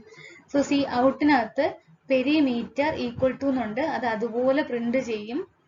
Okay, then peri എന്ന് പറയുന്നത്, അതായത് നമ്മൾ ഇവിടെ ഒരു വാല്യൂ സ്റ്റോർ ചെയ്ത് വെച്ചിട്ടുണ്ട്. കണ്ടോ? ഈ പെരിക്കകത്ത് 2 × ലെങ്ത് + ബ്രെഡ്ത്ത് എന്ന് പറഞ്ഞ വാല്യൂ സ്റ്റോർ ചെയ്ത് വെച്ചിട്ടുണ്ട്. അപ്പൊ അത് പ്രിന്റ് ചെയ്യാനാണ് പെരി എന്ന് മാത്രം എഴുതിയിരിക്കുന്ന വാരിയബിൾ, അത് പ്രിന്റ് ചെയ്യും. ദെൻ എൻഡിൽ അത് ENDL എന്ന് പറഞ്ഞാൽ അത് നെക്സ്റ്റ് ലൈൻ പോകാനാണ് അടുത്ത കീവേഡ് ENDL എന്നുള്ളത്. ആ ലൈൻ എൻഡായി next line. Okay, next is എന്താ? ഏരിയ പ്രിന്റ് ചെയ്യണം. ഡബിൾ കോട്ട്സിനകത്തുള്ള ഏരിയ അതുപോലെ കാണിച്ചു. ദെൻ എന്താണ്? ഏരിയ എന്ന് പറയുന്ന വാരിയബിൾ കൊടുത്തു. ഏരിയ എന്ന് പറയുന്ന വാരിയബിളിനകത്ത് എന്താണ്? ലെങ്ത് ഇൻറ്റു ബ്രെഡ്ത്ത് എന്ന് പറഞ്ഞ വാല്യൂ സ്റ്റോർ ചെയ്തിട്ടുണ്ട്. ദെൻ ENDL, അതായത് നെക്സ്റ്റ് ലൈൻ. ഇതാണ് സാമ്പിൾ C++ പ്രോഗ്രാം. അപ്പം ഇതിനകത്ത് നമ്മൾ പറഞ്ഞ രണ്ട് ഫംഗ്ഷൻസ്, ഒന്ന് സി ഔട്ടും സി ഇന്നും ആയിരുന്നു, പിന്നെ മെയിൻ എന്ന് പറഞ്ഞൊരു ഫംഗ്ഷനും പറഞ്ഞു. ബാക്കി വാരിയബിൾസ് ആണ്. വാരിയബിൾസും പിന്നെ എന്താ ഫോർമുലകളും വെച്ചിട്ട് നമ്മൾ ഒരു റെക്ടാങ്കിളിന്റെ പെരിമീറ്ററും ഏരിയയും പ്രിന്റ് ചെയ്തു. ദെൻ റിട്ടേൺ 0 ഞാൻ പറഞ്ഞു, നമ്മുടെ മെയിൻ ഫംഗ്ഷൻ ഒരു ഇന്റിജർ ആണ്. സോ ഇന്റിജർ വാല്യൂ റിട്ടേൺ ചെയ്യണം. ഓക്കെ, സിമ്പിൾ ആയിട്ടുള്ള ഒരു C++ പ്രോഗ്രാം ആയിരുന്നു ഇത്. ഇനി ഇതിനകത്ത് യൂസ് ചെയ്യുന്ന എന്താ? Decision making statements. ഇതിനകത്ത് യൂസ് ചെയ്യുന്ന പിന്നെ സ്റ്റേറ്റ്മെന്റ്സ് ആണ്. നമ്മൾ നോർമലി C++ൽ ഏതൊക്കെ സ്റ്റേറ്റ്മെന്റുകൾ യൂസ് ചെയ്യും. First if statement. ഒന്നാമത്തെ ഇഫ് സ്റ്റേറ്റ്മെന്റ് ആണ്. ഇഫ് എന്ന് പറയുന്നത് എന്താണ് ഇഫ് സ്റ്റേറ്റ്മെന്റ്? കണ്ടീഷൻ ആണ് അല്ലെ. നമ്മൾ ഇഫ് എസ് ഓർ നോ എന്ന് പറയുന്ന ഒരു ആൻസർ വരുന്ന സ്റ്റേറ്റ്മെന്റുകളാണ് ഇഫ് സ്റ്റേറ്റ്മെന്റ്. ഓക്കെ, ഈ ഇഫ് സ്റ്റേറ്റ്മെന്റ് അതുപോലെ വേറൊന്നുണ്ട് if else statement, then if else if എന്ന് പറയുന്ന സ്റ്റേറ്റ്മെന്റ്. അപ്പൊ ഓരോന്ന് എന്തൊക്കെയാണെന്ന് നോക്കാം. ഡിസിഷൻ മേക്കിംഗ് സ്റ്റേറ്റ്മെന്റുകളാണ് ഇഫ്, ഇഫ് എൽസ് ഇഫ് എന്ന് പറയുന്നത്. First if statement. അപ്പം ഇഫ് സ്റ്റേറ്റ്മെന്റിന്റെ സിന്റാക്സ് എന്ന് പറയുന്നതാണ് ഈ റൈറ്റ് സൈഡിൽ കാണിച്ചിരിക്കുന്ന ഈ ബോക്സ്. അതായത് ഇഫ് എന്ന് പറയുന്നത് എഴുതും, ദെൻ പരാന്തസിസ്, അതായത് ഒരു ഫംഗ്ഷൻ കാണിക്കും, അതിനകത്താണ് കണ്ടീഷൻ എഴുതാനുള്ളത്, എസ് ഓർ നോ വരാനുള്ള കണ്ടീഷൻ. പിന്നെ സ്റ്റേറ്റ്മെന്റ് ട്രൂ ആണെന്നുണ്ടെങ്കിൽ ഒന്ന് എഴുതും. അതായത് നമ്മൾ ഇഫ് നമ്മുടെ കണ്ടീഷൻ യെസ് ആണെന്നുണ്ടെങ്കിൽ ഒരു സ്റ്റേറ്റ്മെന്റ് പ്രിന്റ് ചെയ്യും. അതാണ് ഇഫ് കൊണ്ട് ഉദ്ദേശിക്കുന്നത്. ഓക്കെ, ആണെങ്കിൽ എന്നുള്ള അർത്ഥമാണ് ഇഫ് അല്ലെ. അപ്പൊ ഇവിടെ നോക്കാം, ഇവിടെ ഒരു എക്സാമ്പിൾ ഉണ്ട്. If grade greater than or equal to 60 ആണെന്നുണ്ടെങ്കിൽ എന്താണ്? C out passed. അതായത് 60 മാർക്കോ അതിൽ കൂടുതലോ ആണ് ഗ്രേഡ് എന്നുണ്ടെങ്കിൽ എന്ത് പ്രിന്റ് ചെയ്യണം? പാസ്ഡ് എന്ന് പ്രിന്റ് ചെയ്യണം. ഓക്കെ, അപ്പം അതൊരു ജസ്റ്റ് ഫ്ലോ ചാർട്ടിൽ കാണിച്ചിട്ടുണ്ട്. ഇവിടെ നമ്മൾ condition grade greater than or equal to എന്നാണ്. അപ്പം ഗ്രേഡ് എന്ന് പറയുന്നത് എന്താണ്? ഇപ്പം നമുക്ക് ഇപ്പം 30 ആണ്, സോറി പിന്നെ 100 എടുക്കുകയാണ്. 100-നാണ് മാർക്ക്. അതിന് അയാൾക്ക് 100-ന് 80 കിട്ടി. ഓക്കെ, അപ്പം അയാള് പാസോ ഇല്ലയോ എന്നാണ് പ്രിന്റ് ചെയ്യുക എന്നുള്ളതാണ് നമ്മുടെ എയിം. നമ്മുടെ പ്രോബ്ലം എന്ന് പറയുന്നത് ഒരു കുട്ടി 100-ന് 80 മാർക്ക് സ്കോർ ചെയ്തു, ആ കുട്ടി പാസ്സായോ ഇല്ലയോ. അപ്പൊ നമ്മൾ എന്താ കണ്ടീഷൻ ചെക്ക് ചെയ്യും. കുട്ടിയുടെ ഗ്രേഡ് എന്ന് പറയുന്നത് 80 ആണ്. അപ്പം എന്താണ്? 60യേക്കാളും greater or equal to, greater ആണെന്നുണ്ടെങ്കിൽ എന്ത് ചെയ്യും? 60യേക്കാളും ഗ്രേറ്റർ ആണ്. അപ്പം എന്ത് ചെയ്യും? ട്രൂ ആണെന്നുണ്ടെങ്കിൽ പാസ്ഡ് എന്ന് പ്രിന്റ് ചെയ്യും. ഓക്കെ, 80 എന്ന് പറയുന്നത് 60യേക്കാളും കൂടുതലാണ്, അപ്പം ട്രൂ ആണ്. പ്രിന്റ് പാസ്ഡ് എന്ന് പറഞ്ഞ വാല്യൂസ് പ്രിന്റ് ചെയ്യും. ഇപ്പോഴും നമ്മളെ ഗ്രേഡ് എന്ന് പറയുമ്പോൾ 20 ആയിരുന്നു എന്ന് വെച്ചു. അതായത് അതിന്റെ മീനിങ് 20 എന്താണ് condition? 20 greater than or equal to 60 എന്നാണ് കണ്ടീഷൻ. അപ്പൊ 20 greater than or equal to 60 എന്ന് പറയുമ്പോൾ ആ കണ്ടീഷൻ എന്താണ്? റോങ് ആണ്. കണ്ടീഷൻ എന്ന് പറയുമ്പോൾ 60-നേക്കാളും കൂടുതലോ ഈക്വലോ അല്ല എന്നാണ്. അപ്പൊ അത് ഫാൾസ് ആണെന്നുണ്ടെങ്കിൽ അതിൽ നിന്ന് ഇറങ്ങി നെക്സ്റ്റ് പോകും. അതായത് ഒന്നും ഔട്ട്പുട്ട് ഒന്നും പ്രിന്റ് ചെയ്യത്തില്ല. അതാണ് ഉദ്ദേശിക്കുന്നത് ഇഫ് കൊണ്ട്. ഓക്കെ, അപ്പൊ നോർമലി നമ്മൾ മാത്സ് ഒക്കെ എഴുതുമ്പോഴത്തേക്കും greater than or equal to എന്ന് പറയുന്ന സിമ്പിൾ ഇതായിരുന്നു. ഗ്രേറ്റർ ഇങ്ങനെ ഇടും, ഓർ ഈക്വൽ ടു നമ്മൾ താഴെ ഒരു വര വരയ്ക്കും. എന്നാൽ കമ്പ്യൂട്ടറിൽ എങ്ങനെയാണ്? അതിന് സെപ്പറേറ്റ് ആയിട്ട് എഴുതും. ഗ്രേറ്റർ ഓർ ഈക്വൽ ടു ഇങ്ങനെ എഴുതാറുണ്ട്. ഓക്കെ, അത് കഴിഞ്ഞിട്ട് ഒരു എക്സാമ്പിൾ പ്രോഗ്രാമാണ് കിടക്കുന്നത്. Hash include iostream.h. ഇതാണ് ഞാൻ പറഞ്ഞ ഹെഡർ ഫയൽ. നോർമലി നമ്മുടെ പ്രോഗ്രാമുകളിലെല്ലാം യൂസ് ചെയ്യുന്നത് ഹാഷ് ഇൻക്ലൂഡ് iostream.h ആണ്. ഈ IO എന്ന് പറയുന്നത് ഇൻപുട്ട് ഔട്ട്പുട്ട് ആണ്. അപ്പം നമ്മൾ ഈ പ്രോഗ്രാമുകളിൽ യൂസ് ചെയ്യുന്ന 2 ഇൻപുട്ടുകൾ ഏതൊക്കെയാണ്? ഓക്കെ, പ്രോഗ്രാമുകളിൽ യൂസ് ചെയ്യുന്ന ഇൻപുട്ടും ഔട്ട്പുട്ട് ഫംഗ്ഷൻസ് ഏതൊക്കെയാണ്? നമ്മൾ നോർമലി C++ പ്രോഗ്രാമിൽ ഇൻപുട്ട് ആയിട്ട് കൊടുക്കുന്നത് സിഇന്നും ഔട്ട്പുട്ട് ആയിട്ട് കൊടുക്കുന്നത് സി ഔട്ട്. ഓക്കെ, അപ്പൊ ജസ്റ്റ് ഈ പ്രോഗ്രാം നോക്ക്. ഈ പ്രോഗ്രാമിൽ ഹെഡർ ഫയൽ ഉണ്ട്. ഹെഡർ ഫയൽ ആയതുകൊണ്ട് .h എന്ന് പറഞ്ഞാണ് പിന്നെ എക്സ്റ്റൻഷൻ. പിന്നെ മെയിൻ ഫംഗ്ഷൻ ഉണ്ട്. മെയിൻ ഫംഗ്ഷനകത്ത് എക്സ് എന്ന് പറഞ്ഞൊരു വാരിയബിൾ കൊടുത്തിട്ടുണ്ട്.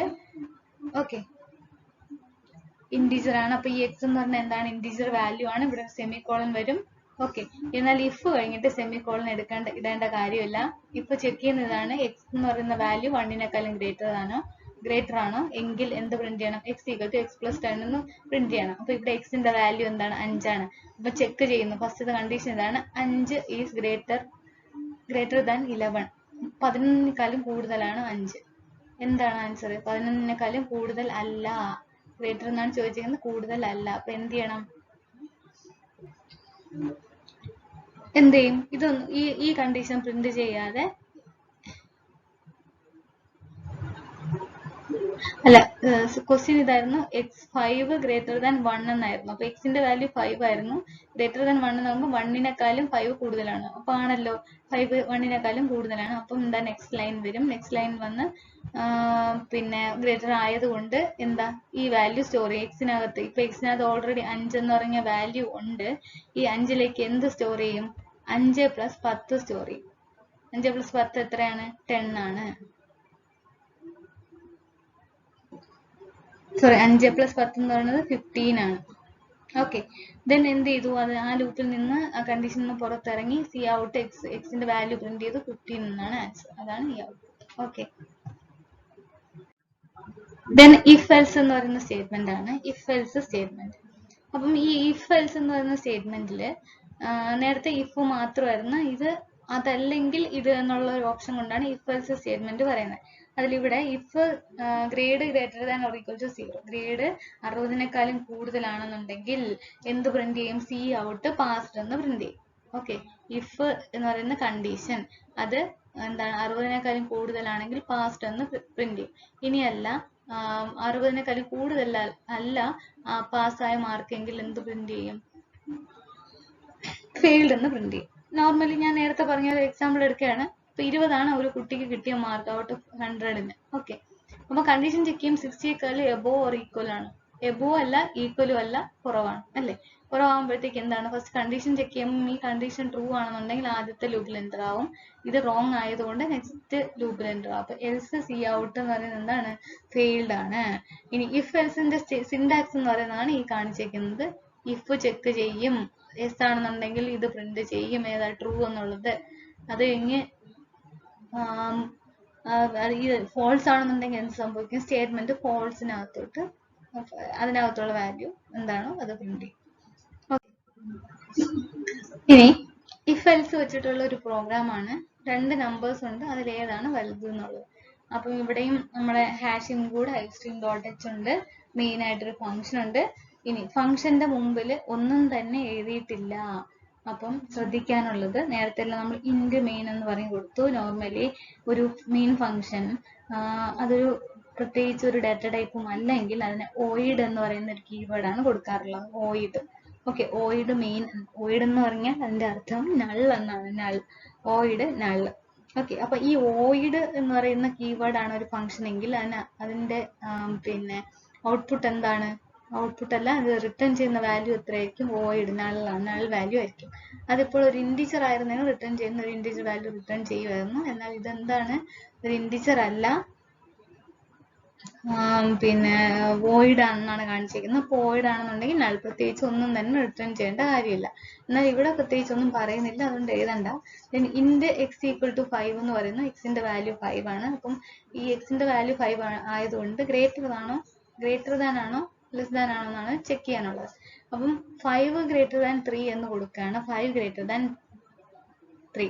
അപ്പം ഒന്ന് ചെക്ക് ചെയ്യും. 5 ഗ്രേറ്റർ ദാൻ 3, 3-നെക്കാളും വലുതാണ് 5 ആണല്ലോ.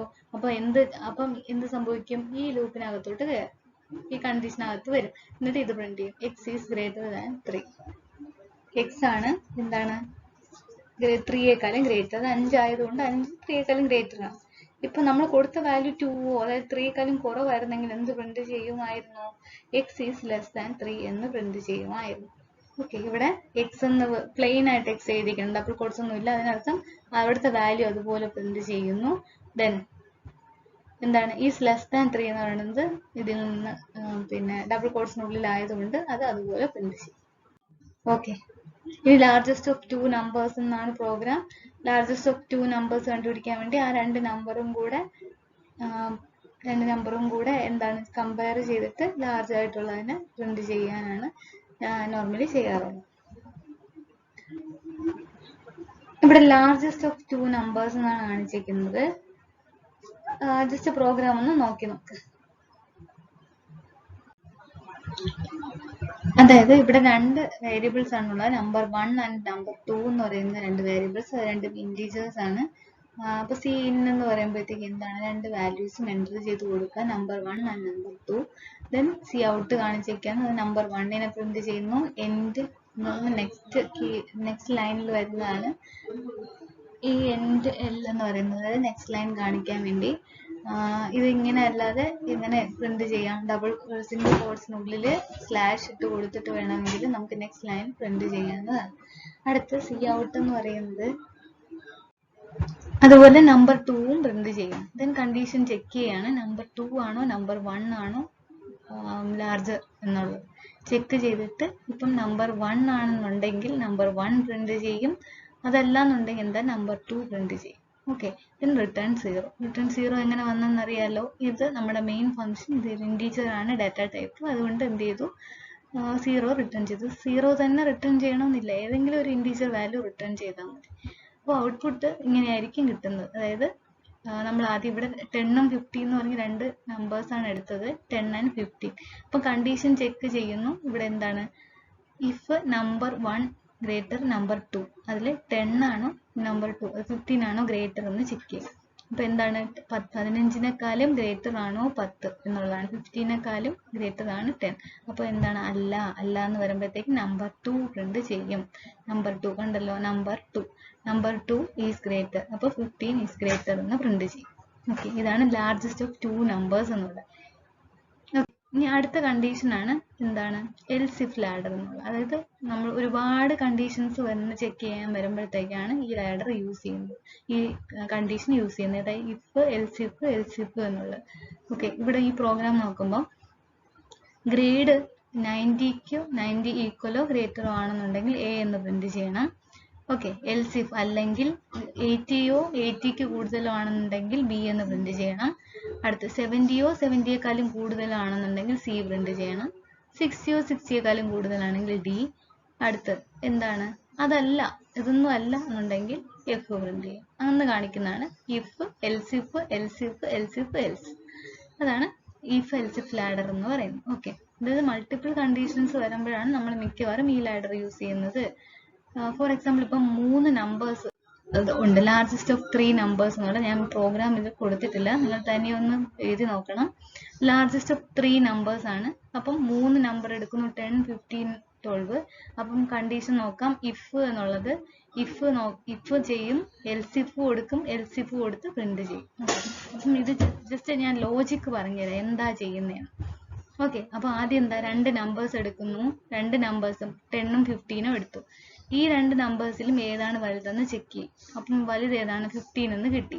ഓക്കെ, ദെൻ ഈ 15 എന്ന് കിട്ടിയ വാല്യൂവിനെ 12 ആയിട്ട് ചെക്ക് ചെയ്യും. ഓക്കെ, രണ്ടും കൂടെ ചെക്ക് ചെയ്ത് ഏതാ വലുത് 15 എന്ന് കിട്ടും. അപ്പൊ ഈ ലോജിക് അനുസരിച്ചാണ് പ്രോഗ്രാം ചെയ്തത്.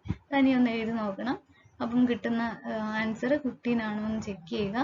അപ്പൊ ശ്രദ്ധിക്കാനുള്ളത്, നമ്മൾ എഴുതുന്ന പ്രോഗ്രാം C++ ആയതുകൊണ്ട് നമ്മൾ എഴുതുന്ന പ്രോഗ്രാം സേവ് ചെയ്യുന്നത് എന്താണ്, .cpp വേണം സേവ് ചെയ്യാൻ. ഓക്കെ, സോ അപ്പൊ ഇന്നത്തെ ക്ലാസ് ഇതോടെ തീരാണ്. അടുത്ത പോർഷൻ തൊട്ട് നമുക്ക് നെക്സ്റ്റ് ക്ലാസ് നോക്കാം. Thank you. ഓക്കെ, അടുത്ത് പഠിക്കാനുള്ളത് സ്വിച്ച് സ്റ്റേറ്റ്മെന്റ് ആണ്. എന്തിനാണ് നമ്മൾ സ്വിച്ച് യൂസ് ചെയ്യുന്നത്? അതായത് ഇപ്പൊ 2-3 കണ്ടീഷൻസ് ഉണ്ട്. ആ കണ്ടീഷൻസിൽ നിന്ന് എന്തെങ്കിലും ഒരു കണ്ടീഷൻ സെലക്ട് ചെയ്യണമെങ്കിൽ, അല്ലെങ്കിൽ 2-3 കേസസ് ഉണ്ട്. ഈ കേസുകളിൽ നിന്ന് ഏതെങ്കിലും ഒരു കേസ്, ഏതെങ്കിലും ഒരു വാല്യൂ സെലക്ട് ചെയ്യണമെങ്കിൽ നമ്മൾ യൂസ് ചെയ്യുന്ന ഒരു സ്റ്റേറ്റ്മെന്റ് ആണ് സ്വിച്ച് എന്ന് പറയുന്നത്. Switch means switching the case എന്നാണ് ഉദ്ദേശിക്കുന്നത്. അതായത് a switch statement is used for multiple way selections that will branch into different code segments based on the value of a variable or expression. Okay, then ഇവിടെ ഈ കാണിച്ചിരിക്കുന്നത് എന്താണ്, syntax ആണ്. Syntax off switch case ആണ്. അതിൽ ശ്രദ്ധിച്ചാൽ നിങ്ങൾക്ക് മനസ്സിലാവും. ഫസ്റ്റ് സ്വിച്ച് എന്ന് പറയുന്ന ഒരു കീവേഡ് യൂസ് ചെയ്യുന്നുണ്ട്. സ്വിച്ച് കീവേഡ് മനസ്സിലാക്കാനുള്ളത്, സ്വിച്ച് ആണ് നമ്മൾ കൊടുക്കുന്ന ഓപ്പറേഷൻ എന്ന് കാണിക്കാനാണ് സ്വിച്ച് കീവേഡ് യൂസ് ചെയ്യുന്നത്. അതിനകത്ത് എക്സ്പ്രഷൻ കൊടുത്തിട്ടുണ്ട്.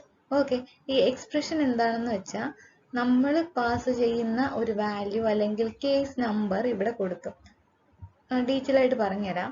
അപ്പം ജസ്റ്റ് സ്ട്രക്ചർ മനസ്സിലാക്കുക. സ്വിച്ച് എന്ന് പറഞ്ഞൊരു കീവേഡ് കൊടുത്തിട്ട് സ്വിച്ച് ഒരു ഫംഗ്ഷൻ ആയിട്ടാണ് റിപ്രസെന്റ് ചെയ്യുന്നത്. അതിലൂടെ ഒരു പാരാമീറ്റർ പാസ് ചെയ്യുന്നതായിട്ട് കാണിക്കും. That is expression or case number.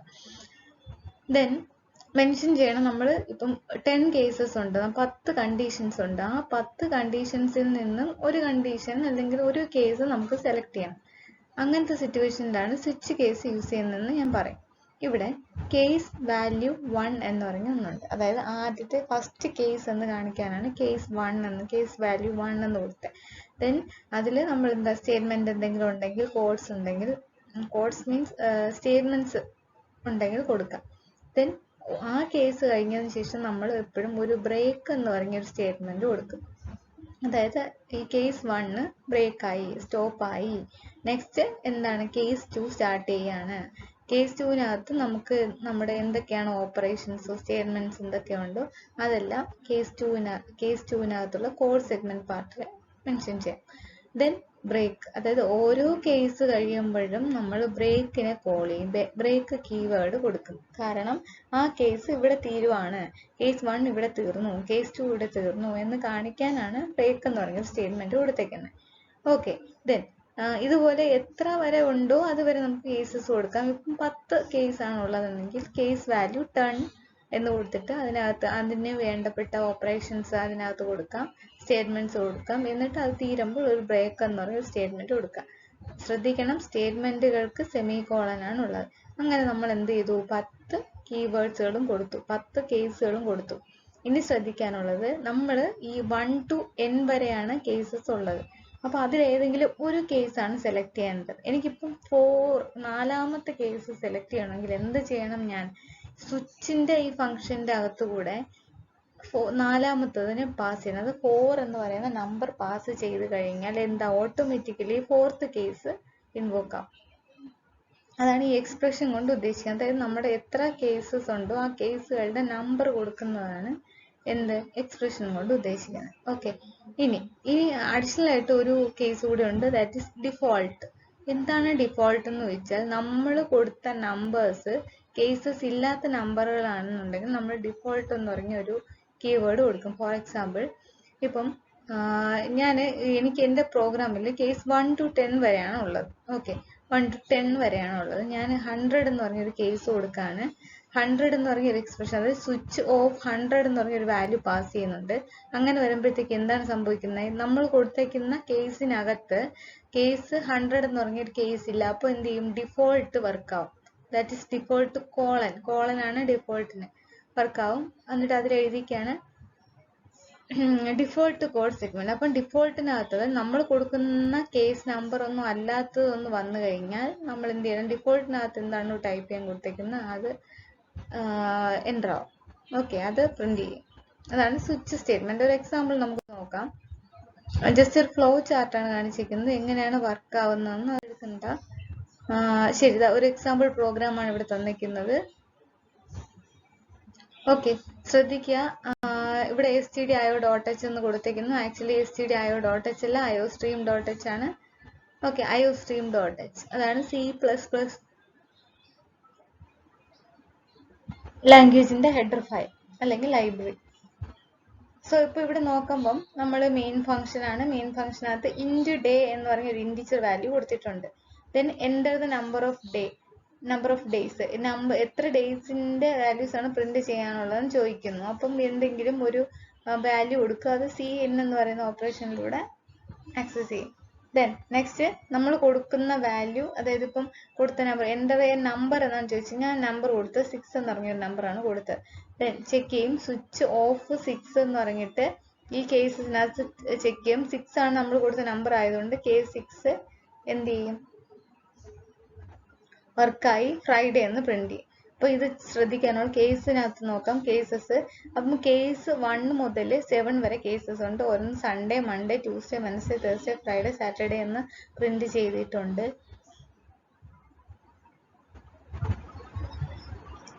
Okay, അതില് ഇവിടെ എന്ത് സംഭവിക്കുന്നു, നമ്മൾ കേസിനകത്ത് കേസ് 7 ഒരു കോളം കൊടുക്കും. അതിനകത്ത് എന്താണോ പ്രിന്റ് ചെയ്യാനുള്ളത്, ദെൻ ബ്രേക്ക്. ഡിഫോൾട്ട് ആയിട്ട് ഇൻവാലിഡ് ചോയ്സ് എന്ന് കൊടുത്തു. അതായത് ഇപ്പൊ 7 വരെയാണ് നമുക്ക് കേസസ് ഉള്ളത്. ഇപ്പൊ 9, 8, 9, 10 ഇതിൽ കൂടുതലൊക്കെ ചോദിച്ചു കഴിഞ്ഞാൽ എന്ത് പ്രിന്റ് ചെയ്യും, ഇൻവാലിഡ് ചോയ്സ് എന്ന് പ്രിന്റ് ചെയ്യും. Okay, then return 0.